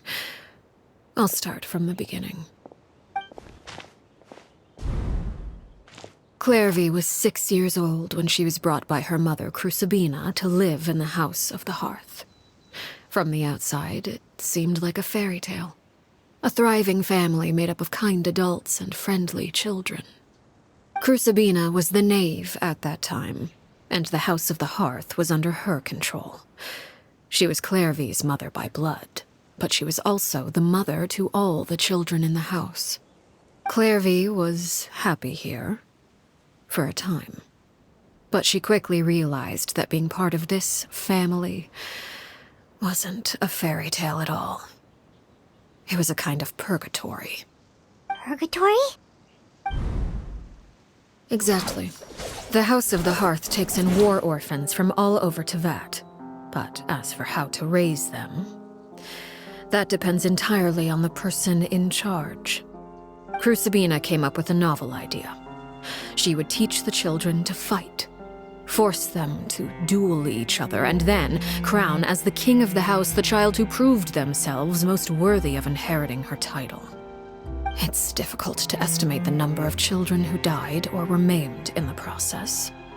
There's little I can say about the ones who died. The ones that emerged with permanent injuries, on the other hand, well, they still served a purpose. They would be handed over to the doctor to be experimented on, or sent away on dangerous missions. Nothing more than tools to be used and then discarded. So those were the experiments Clairvy was talking about. But what actually happened to her? You said that Clairvy was Crucibina's daughter, so if Clairvy tried to convince her to stop what she was doing, Crucibina probably would have listened, right? Despite being Clairvy's mother, Crucibina cared little for her daughter. She forced Clairvy to join the House of the Hearth only as a means to demonstrate her own impartiality as a mother, to prove that she treated all her children equally. Clairvy did try to convince her mother to change her ways, but it was to no avail. After her efforts failed, the only other option was to rise up and try to fight back. Unfortunately, the other children had already been thoroughly indoctrinated into the illusion of happiness Crucibina had created. Of course, there was one exception. Someone Clairvy's age who knew the truth about the House of the Hearth. Her name was Peruere. Wait, the friend that Clairvy mentioned? Friend, huh? I suppose we can call her that for now. Clairvy was a cheerful and passionate person with a tenacious spirit. Peruere, on the other hand, was rather cold-blooded. Her cold-blooded nature allowed her to see through Crucibina's facade. Yet, it was also this cold-bloodedness that prevented her from acting against it. At least at first. While Clairvy longed for freedom, Peruere was convinced that, amid all the fighting and violence, she would make it until the end. Despite their differences, the two became fast friends, united by their knowledge of the truth. Clairvy told Peruere that she hoped to create a real family, where no one would be killed or sacrificed. There may have been a certain naivete to her ideas, but Clairvy proved her determination many times over. She tried countless times to run away, ask for help, or expose the truth. But her efforts only earned her beating after beating. The only thing that kept her going was her strength of will. Even with her body racked with pain, she would still stand on her tiptoes and open the window at night. She and Peruere would look out at the moon together, a fierce longing for freedom shining in her eyes. But one day that light simply vanished. Oh no. What happened? Her hopelessness resulted from a culmination of things. 10 years had passed. 10 years worth of failure after failure. She and Peruere weren't children anymore, but finding any chance to escape still seemed as hopeless as ever. It was during this time that Peruere suggested a new plan. If escaping was out of the question, why not take down the very person sitting on top of this throne of lies? Mother herself. Clairvy rejected that proposal. She claimed that, as a famous harbinger, Crucibina possessed an unimaginable amount of power. Trying to kill her would have an incredibly low chance of success. Clairvy never gave another reason, but Peruere could see it written all over her face. Clairvy still thought of Crucibina as her mother. Killing her own flesh and blood was a line she couldn't bring herself to cross. If she couldn't escape and fight back, then only one option remained. Precisely. Death was the only way that she felt she could be free. It happened during a duel. When she arrived at the dueling ring that day, her partner turned out to be none other than Peruere, the very person that had stood by her side all those years. It was a fierce battle. But ultimately, Clairvy decided to let Peruere end her life. From that moment on, Peruere's journey was one written in flames. When the rain finally came and washed it all away, there she stood, the sole victor in Mother's endless game of slaughter, a trail of corpses strewn across her path to success. It was the very result she had predicted 10 years prior. Even then, she believed she would make it until the end. She wasn't surprised by the fact that she emerged as Mother's undisputed heir. Rather, her success left her with an inexplicable sense of restlessness. She was unsettled, and there was only one thing that could quell that sensation. Perhaps you two would... Crucibina, you mean? But... Correct. This is the place where Peruere killed her best friend. A mere year later, this is also the place where she fought tooth and nail to kill the mother they shared. The moment she acted, any conception of what was right or wrong ceased to matter. It's one of the principles of the house.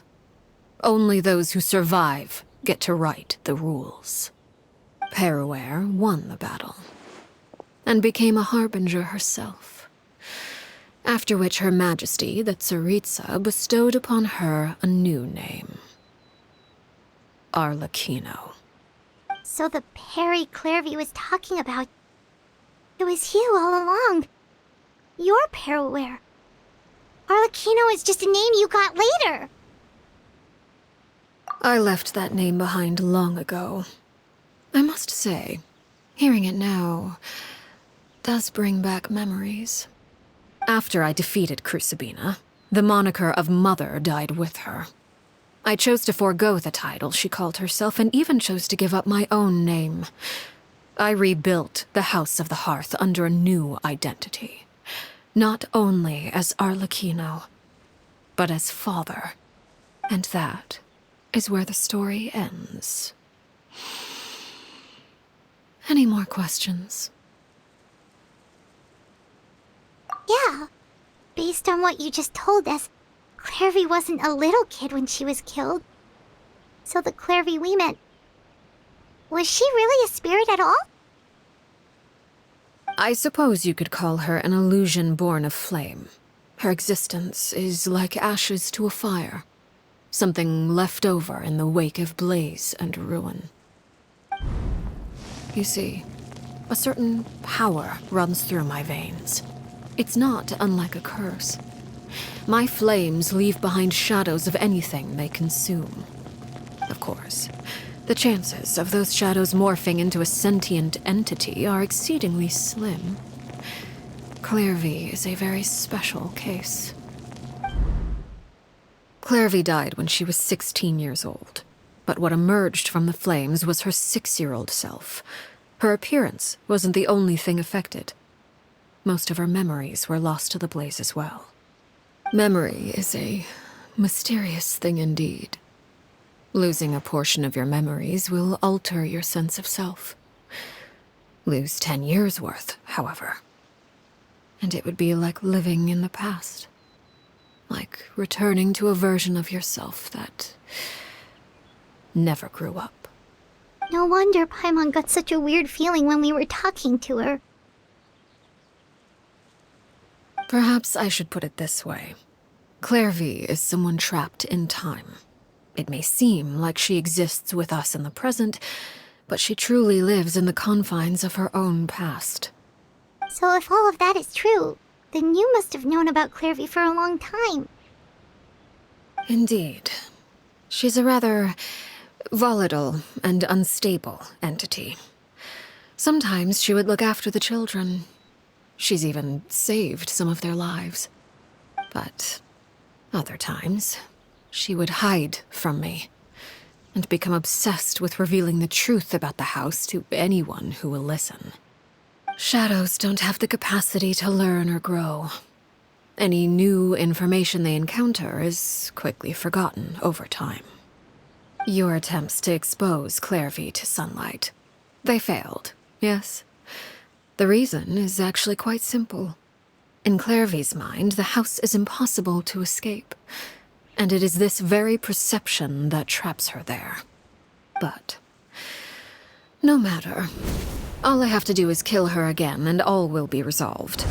I don't anticipate so much as a single speck of ash will be left behind this time. Wait! Paimon can understand why you might want her gone, but isn't there another way? So what if she's trapped in her 6-year-old self? She's still your friend! At least talk to her first! It's too late for that. She broke the rules, and now she must be punished. That goes for Filial and Nantoy as well. She's had quite the effect on them. I hope you understand the difference between Crucibina and myself lies in our formulation of the rules, not our policy for enforcing them. Upholding the rules without question is a trait we both share, because that is how a household should be run. Is this really what you want to do? Whatever could you mean? Don't you want to say a proper goodbye at least? Whether as a killer or as a father, there are two things that must be avoided at all costs: anger and sorrow. Anger makes you impulsive. Sorrow causes you to waver. Well, it appears it's about time to proceed. Before we arrived, I told some of my well-behaved children to bring our troublemakers here by nightfall. I do believe I've kept my end of the deal. I gave your friends quite a bit more time. As for what happens now, we'll just have to wait and see.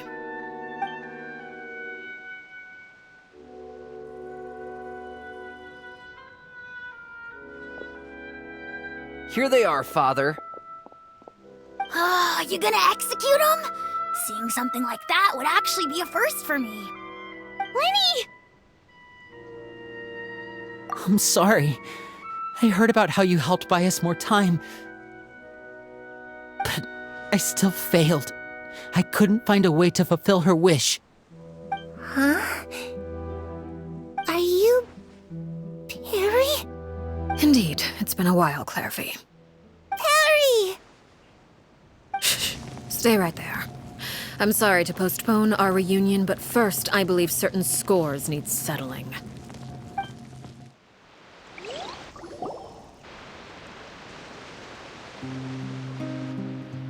Father, let me explain. Out of my way. Father! You chose to conceal a threat to the house, and for that, you must be punished.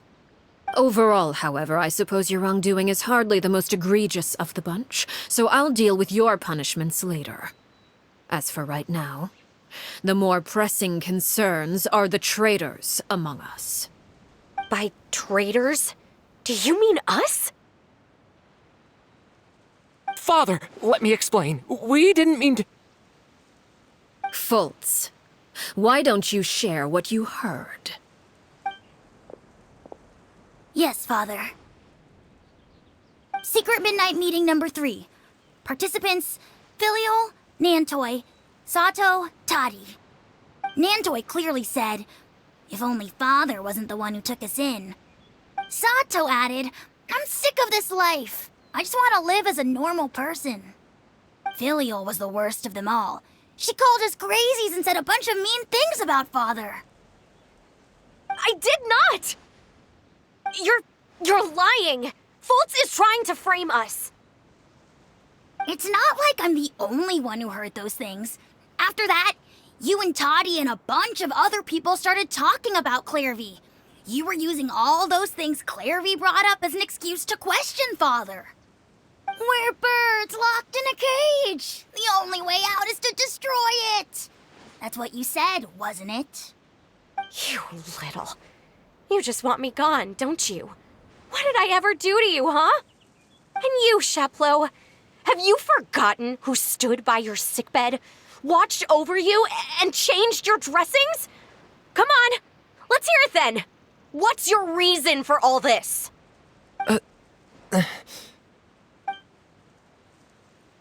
You're wrong, Filial. We don't want you to die. You're our family. Liar. You wouldn't be doing this if that were the case. So why? Why have you backed us into a corner? We all live in the House of the Hearth. You know the type of work we do, Filial. A single betrayal can cost dozens of us our lives. It's not like it's never happened before. That kind of thing is hard to forget. That's why the House of the Hearth cannot tolerate any form of betrayal. Ever since we came to Poisson, you've had 7 secret meetings. A lot of the things you talked about really crossed the line. You've been spying on us for half a month? Wait a second. Now that I think about it, the move to Poisson was just a way to make it easier to spy on us, wasn't it? Because we were all in one place. You've had this planned all along. Filial, Nantoi, I'm sorry. I owe you both my life. I owe Clairvy too. If it weren't for all your help after I got poisoned, I wouldn't be standing here today. If this were any other situation, I would do anything to repay that kindness, even if it cost me my life. But rules are rules. I'm sorry. My hands are tied. Why? Why? That's enough, Filial. We made a mistake, and we should own up to it. We broke the rules, plain and simple. And now we have to face the consequences. I'm sorry, Chapleau. Fultz. I'm sorry, Father. We accept our punishment. Chapleau, according to the rules of the House of the Hearth, how should these traitors be punished? All those who betray the house pay with their lives.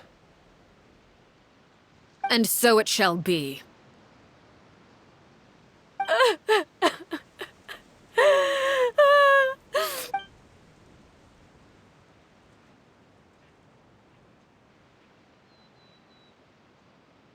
Father, please wait! Something you want to say, Linny? Please reconsider, Father.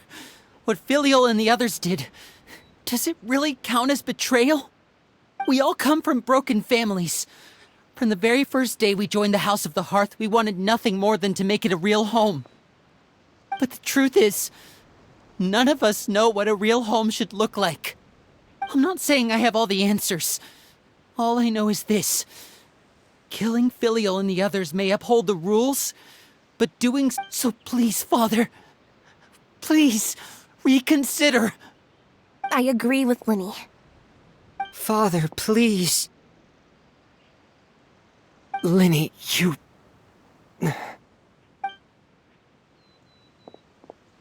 I also agree with Linny.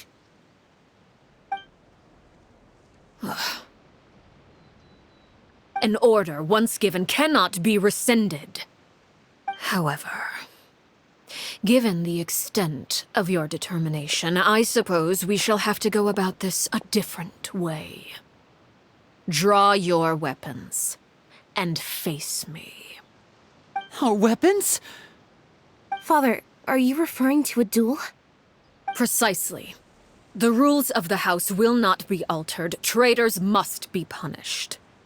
However, resolving disputes with a duel is also one of our rules, one that also applies to me.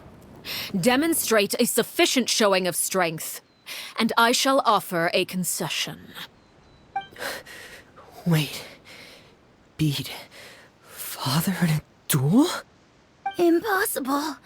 Father is way too strong, even for Linny.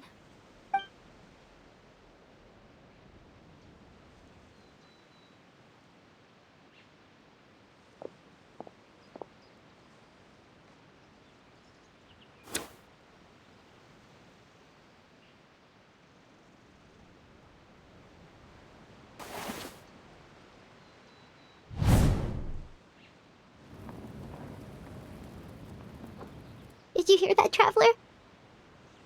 Lenny and the others have to duel the knave. What should we do? Can they really win something? If they lose, those people from the house are really gonna be executed. Hey, are you listening?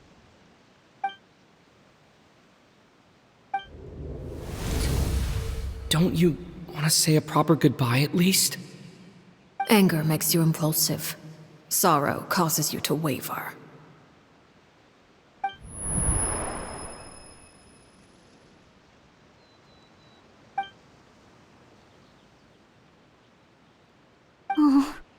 Looking at that expression on her face, she seems really serious about this. Guess that means there's no chance she's throwing the duel on purpose, huh? When guests are around, families are often on their best behavior. And any disputes are less likely to escalate. When the time comes, make the choice that you deem most appropriate in the situation, and lend your help to the House of the Hearth. What's wrong, Traveler? Hey, where are you going? Traveler? You're asking to join the duel against the knave? I'll allow it. We do have a ready-made dueling ring at our disposal, after all. All I would advise is this. Keep a firm grasp on your weapon, and give it your all. Any less, and you may just lose your life.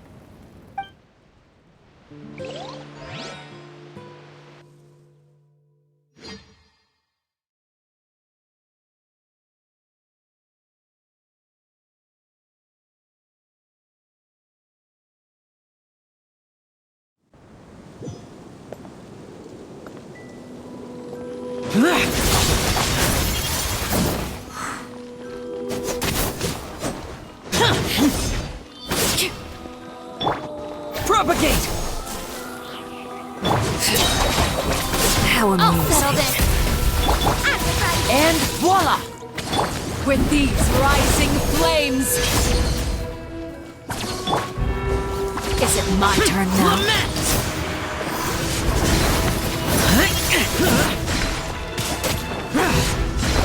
Worthless! Now that's more like it. Father's even stronger than I expected.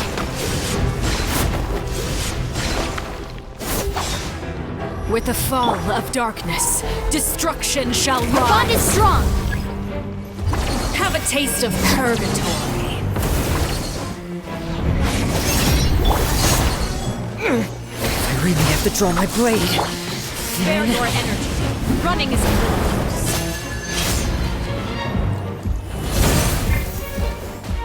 Race you! Dissipate!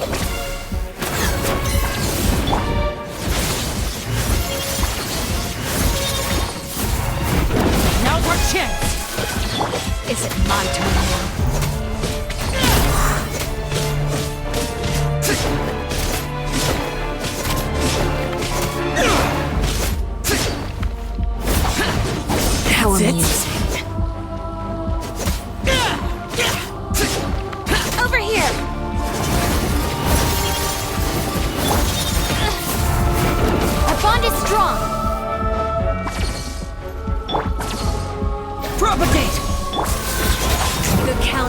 has begun. Like a fly tangled in a web. Get in gear! Spare your energy. Running is clear use. Looking for a fight?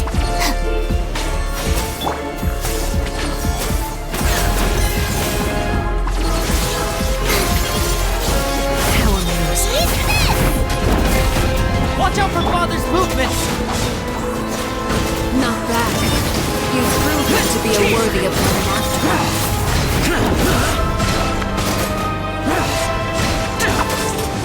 Spare your energy. Running is of little use.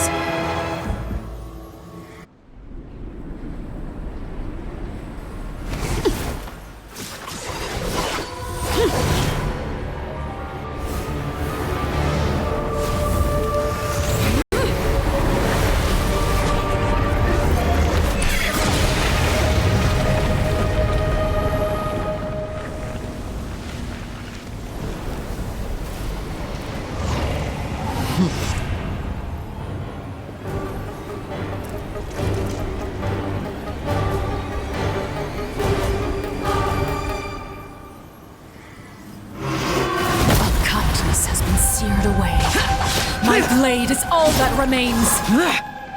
Watch out for Father's movements!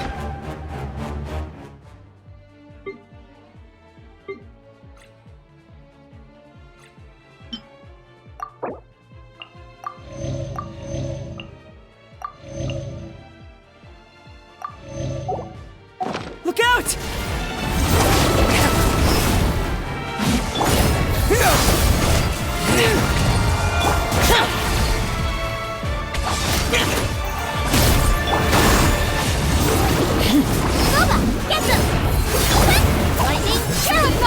Now's our chance! Over here! Let's see how strong your resolve truly is. Propagate! Useless. Stand with me! The sun and moon have set. Watch out for Father's movements! Look out! Struggle in vain. Out of the frying pan!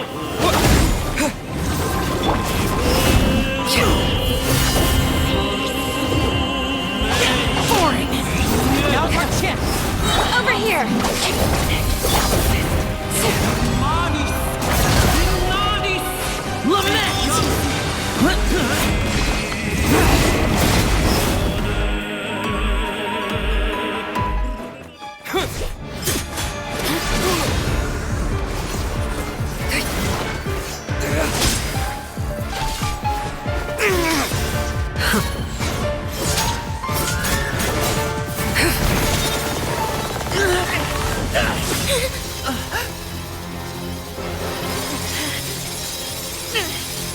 You should know better than to crowd in one place.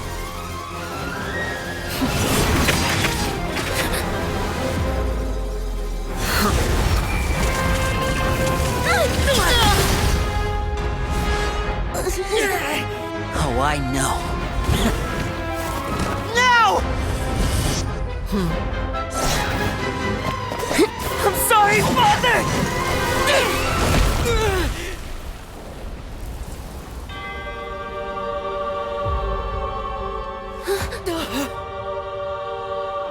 Sorry for what? This pitiful excuse for an attack.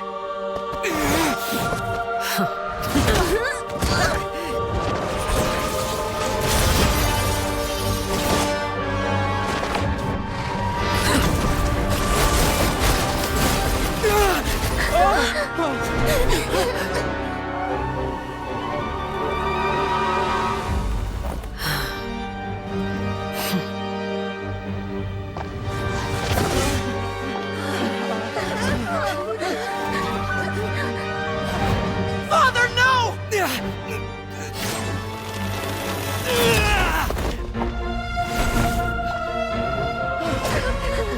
Made it out, did you? You're stronger than I expected.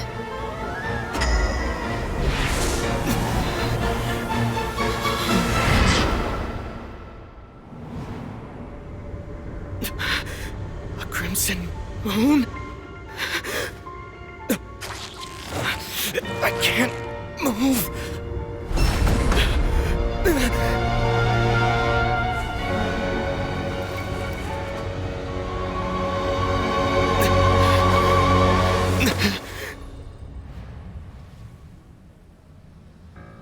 Still, not strong enough to beat me.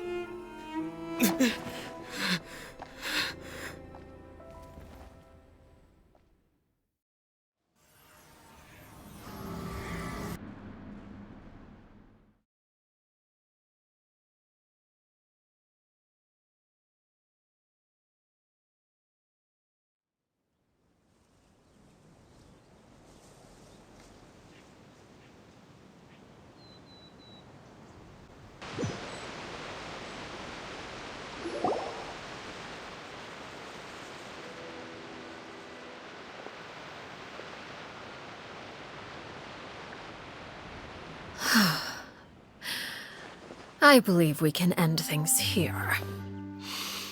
It's not often that we get to enjoy the company of guests, after all. We wouldn't want things to get too out of hand. Brother, are you alright? Lenny! Given that I am the victor of this duel, as agreed, the punishment stands. No! I never thought things would end like this. However, everyone involved in the duel demonstrated a remarkable level of strength and determination. In light of this, I'm prepared to change the method of execution. Elwar, the bottled flames I gave you for safekeeping. Do you still have them? Yes? I wasn't sure what they were for, but I've kept them super safe. I didn't lose a single one. Wonderful.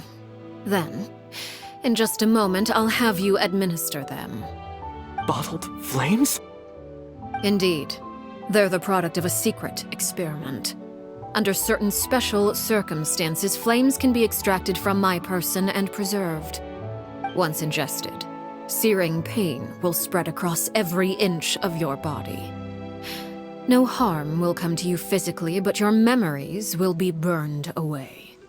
If you can withstand the pain. When you awake, you'll have forgotten everything you know about the House of the Hearth, and will be expelled from the organization.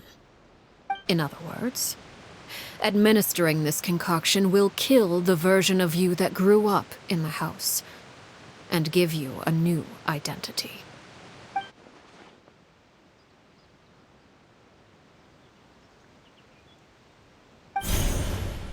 Memory is a mysterious thing indeed. Losing a portion of your memories will alter your sense of self.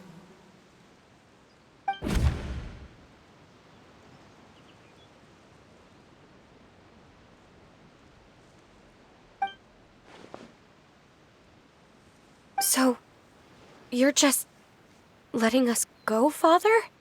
You misunderstand. Memories are extremely important. Once consumed by flame, the version of you standing before me will die, and our secrets will die with you. So no, I don't intend to just let you go, because the person who survives will be nothing but a stranger. Even so, I won't have to live in fear anymore. I'm sorry, Father. I'm sorry I let you down. But I really... Don't cry, Filial. You haven't left the house yet, so there are still rules to be followed, yes? Remember what I taught you. Anger makes you impulsive, sorrow causes you to waver. Don't let yourself be controlled by your emotions. Of course. I'll remember.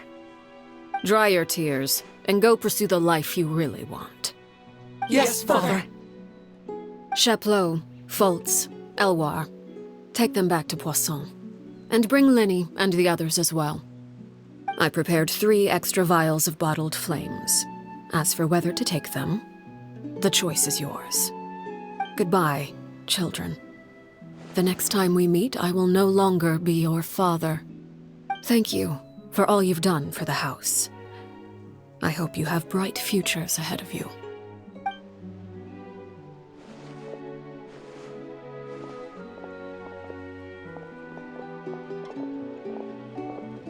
Father. Let's go.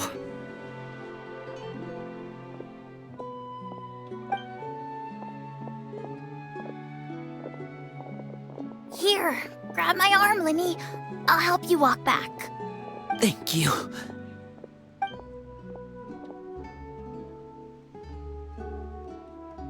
Clairvy.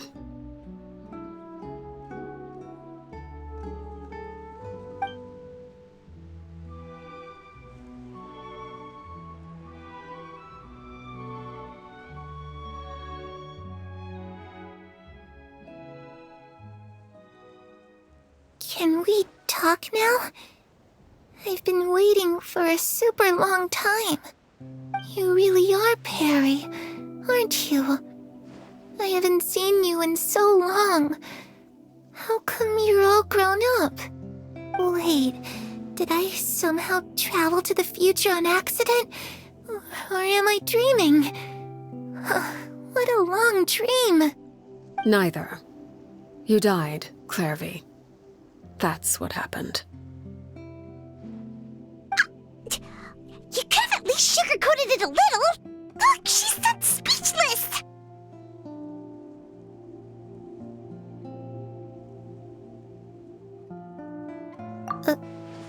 Oh.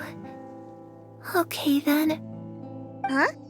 That's it? You accepted it just like that? Yep. If that's what Perry says happened, then I believe her. Perry wouldn't lie to me. Plus, I don't really need to know why I'm like this. I'm more curious about what happens in the future. If you're a harbinger now, Perry, that means Mother is gone, isn't she? Can you tell me about it? I want to know what happened to her. And to me. You never stopped trying to defy fate. At first, no one believed you. You could only vent your frustrations to the moon. In fact, you often sought comfort in the night sky. You wanted to see the aurora, so one night we promised each other we would go to Snezhnaya to see it together. Later on, you tried to run away, but you were brought back each time. Mother spared your life, but it wasn't out of kindness. Instead, she decided to make an example of you by slowly torturing you over time. That way, the other children would know what happens to traitors. Still, you never gave up. Mother hoped that through ruthless duel after ruthless duel, she would be able to crown an ultimate victor among the children she raised.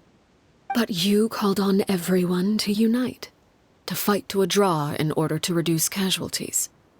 Your efforts may have only delayed the inevitable, but still. You gave them hope. You tried everything you could think of, but every attempt ended in failure.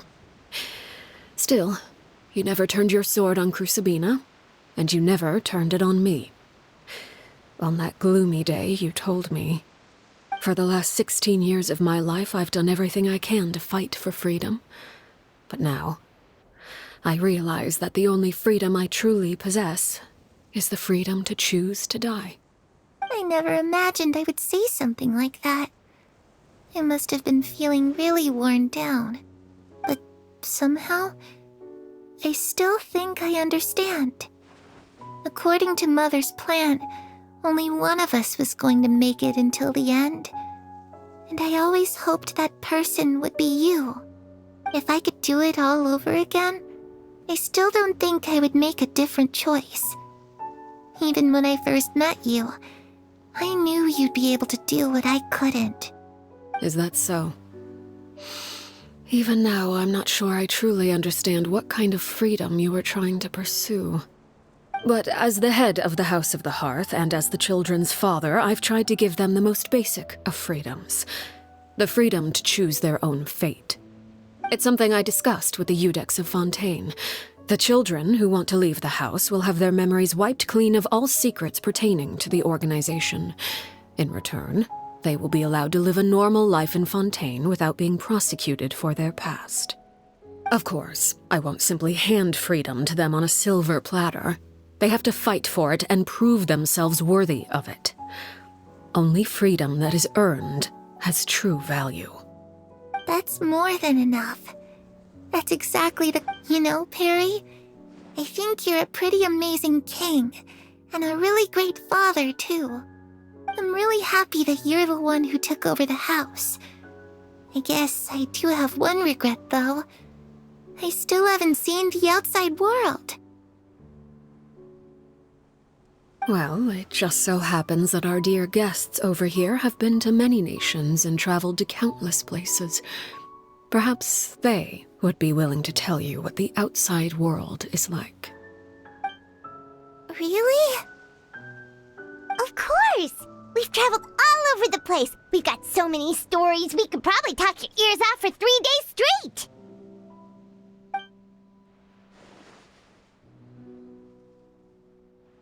You know, I used to dream of being a bard. Playing the lute while singing into the winds of freedom. Even if there was no one there to listen, I would have continued to sing no matter what. Ah, that's where Mora comes from. I never knew that before. If I had some Mora, I would buy 3 new dresses. One for me, one for Perry, and one for Mother. It's just too bad Perry doesn't like wearing dresses. And Mother, she probably wouldn't accept something like that either. I guess I'd just have to keep them all for me then. I could wear a different one every day.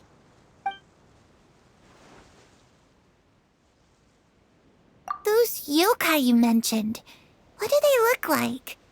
I once saw a drawing of this one guy with horns on his head and a super scary face. Are there any yokai like that? Oh, sounds like you're talking about an Oni. Yep, we've met one, and let Paimon tell you, they're not nearly as scary as they look. I was always too afraid to skip Mother's fighting lessons. But at the academia, I bet you could do all sorts of secret things in class. Things that have nothing to do with studying. I'm just kidding. Being able to study whatever you want without having to fear for your life actually sounds pretty great.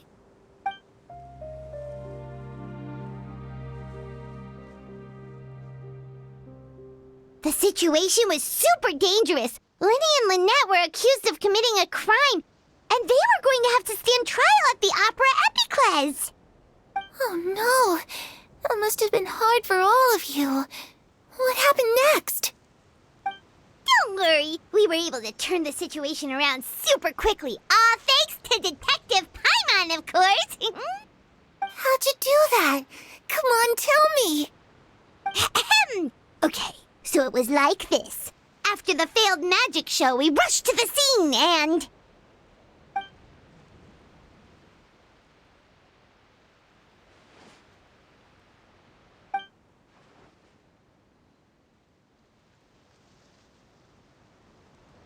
Shadows don't have the capacity to learn or grow.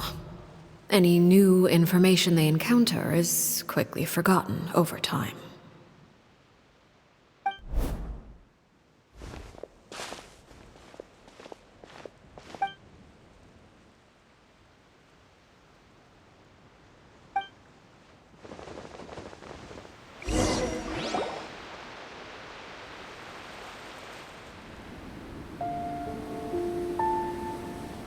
Clairvy, you've worked tirelessly from the shadows to overthrow the House of the Hearth.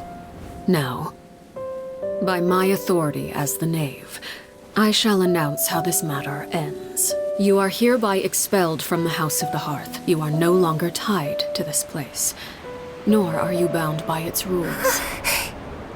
You're saying that I can finally leave?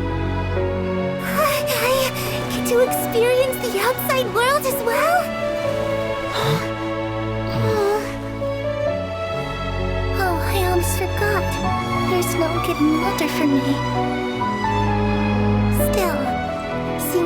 grew up to be.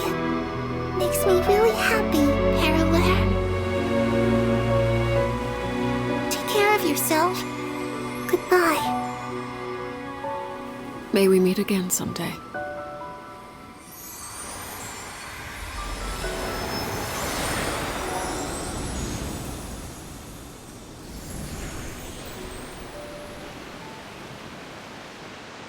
Clairvy. She left so soon. Paimon didn't even get to finish her story. I also have certain sentiments left unsaid. I wanted to tell her that the aurora I saw in Snezhnaya was just as beautiful as the ones in the pictures. But a shadow's memories reset at dawn. Had we delayed any longer, we wouldn't have had the time to say goodbye. Whatever regrets may linger, let them be lost to the coming of a new day. Father? It's Linny! Hey, Linny!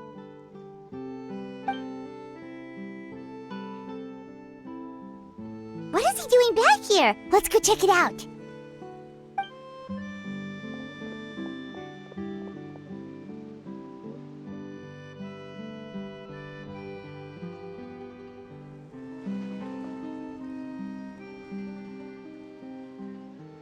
Father, the bottled flames have been administered. Filio and the others have left the house. And you? What have you decided? Thank you for giving us that choice, Father. But we never wanted to leave the house. It's the only home we've ever known. Lynette and Fremine feel the same way. They're recuperating back at the Hotel Bouffe d'été. But I decided to come back and tell you where we stood. I'm sure you're well aware of the expectations I have for you. I want you to follow in my footsteps and become the next king of the house. Yet you seem to have different ideas. I must admit, I'm rather surprised by your decision to stay. There's nothing wrong with choosing to live a quiet life. Leading this organization is a heavy responsibility, one not so easily carried by someone forced onto the throne. I just never understood what you saw in me. What made you believe I was deserving of that throne? You're brave, talented, and, most importantly, you cherish your family. You would do anything to protect them, even if it costs you your life.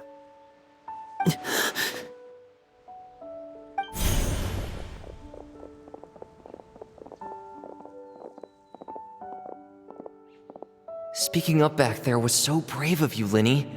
It's all thanks to you that we were able to convince Father to back down. You're a hero, Linny.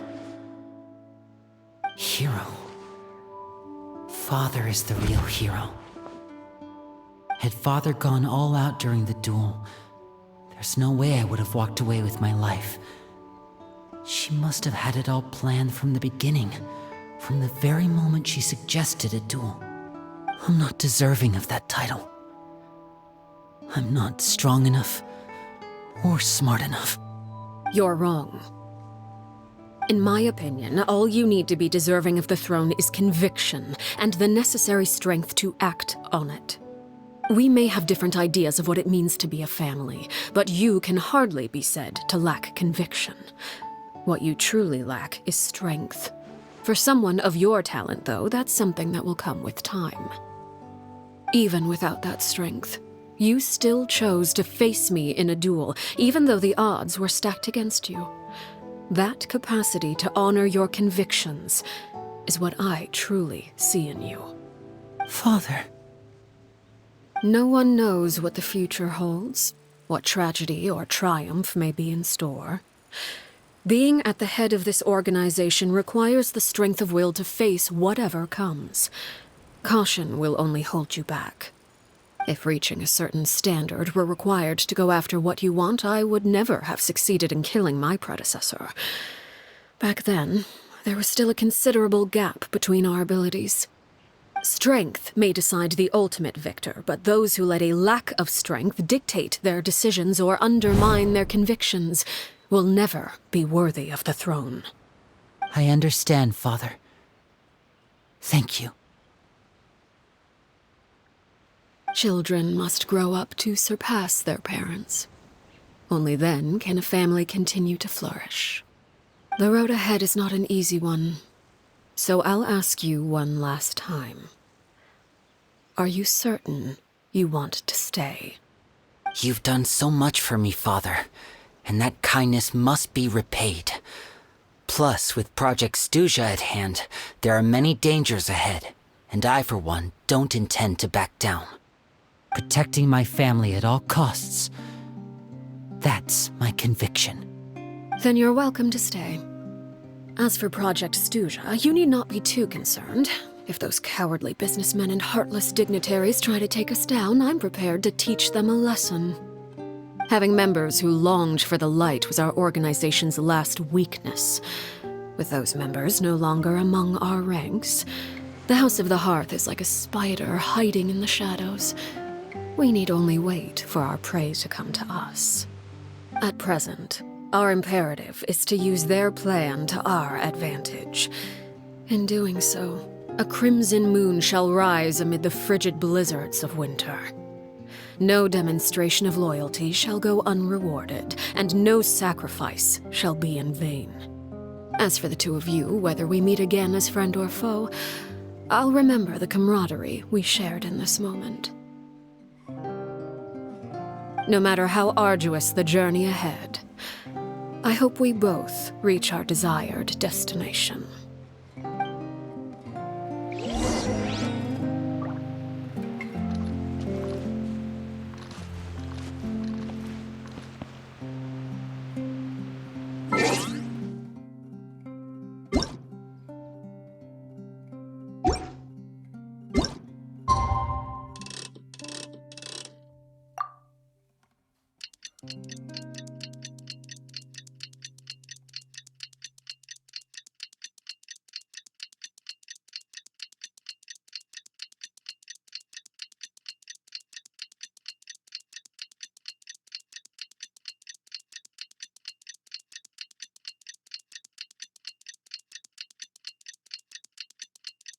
Didn't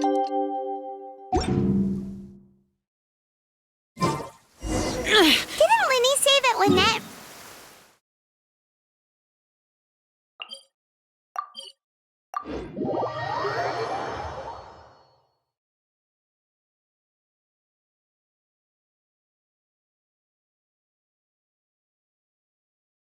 The rain stopped. I don't concern myself with the weather. Our bond is strong!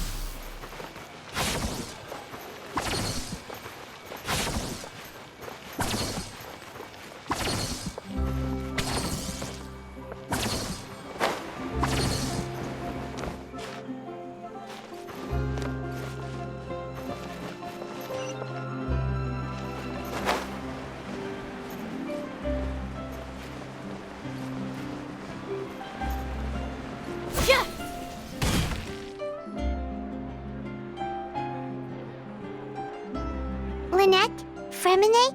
How are you feeling? Much better. Whew, what a relief! What about you? Are you feeling all right? I knew you'd come out unscathed. Us, on the other hand, well, we've been bedridden for 2 days. I couldn't even turn over. Oh, and I wanted to ask, is Claire V... gone? Linny and the other members have left Poisson and returned to the House of the Hearth. According to him, there haven't been any more sightings of a spirit roaming the house. I see. I'm glad.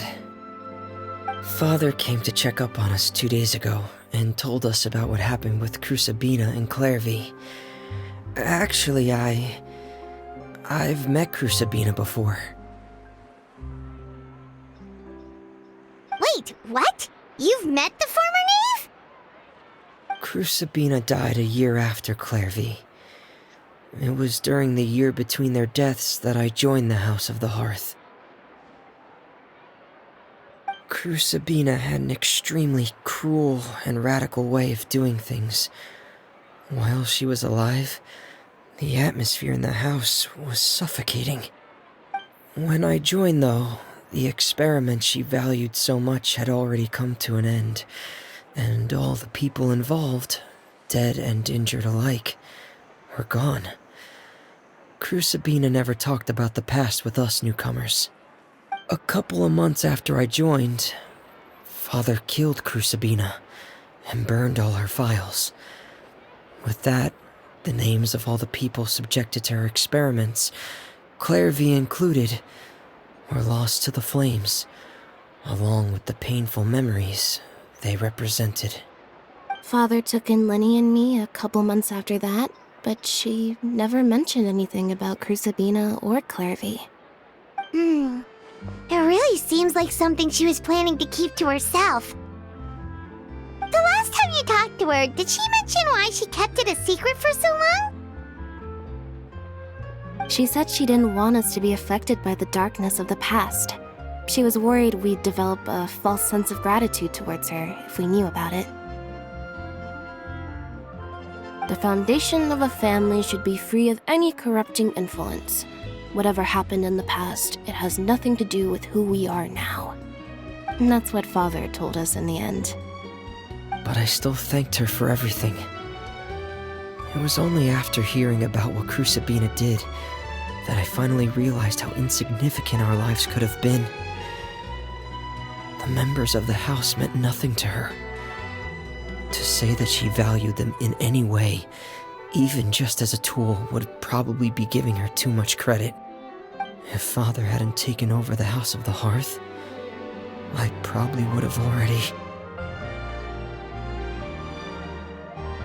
Father rarely brings up the fact that she saved us. She doesn't believe that being indebted to her should be what ties us together.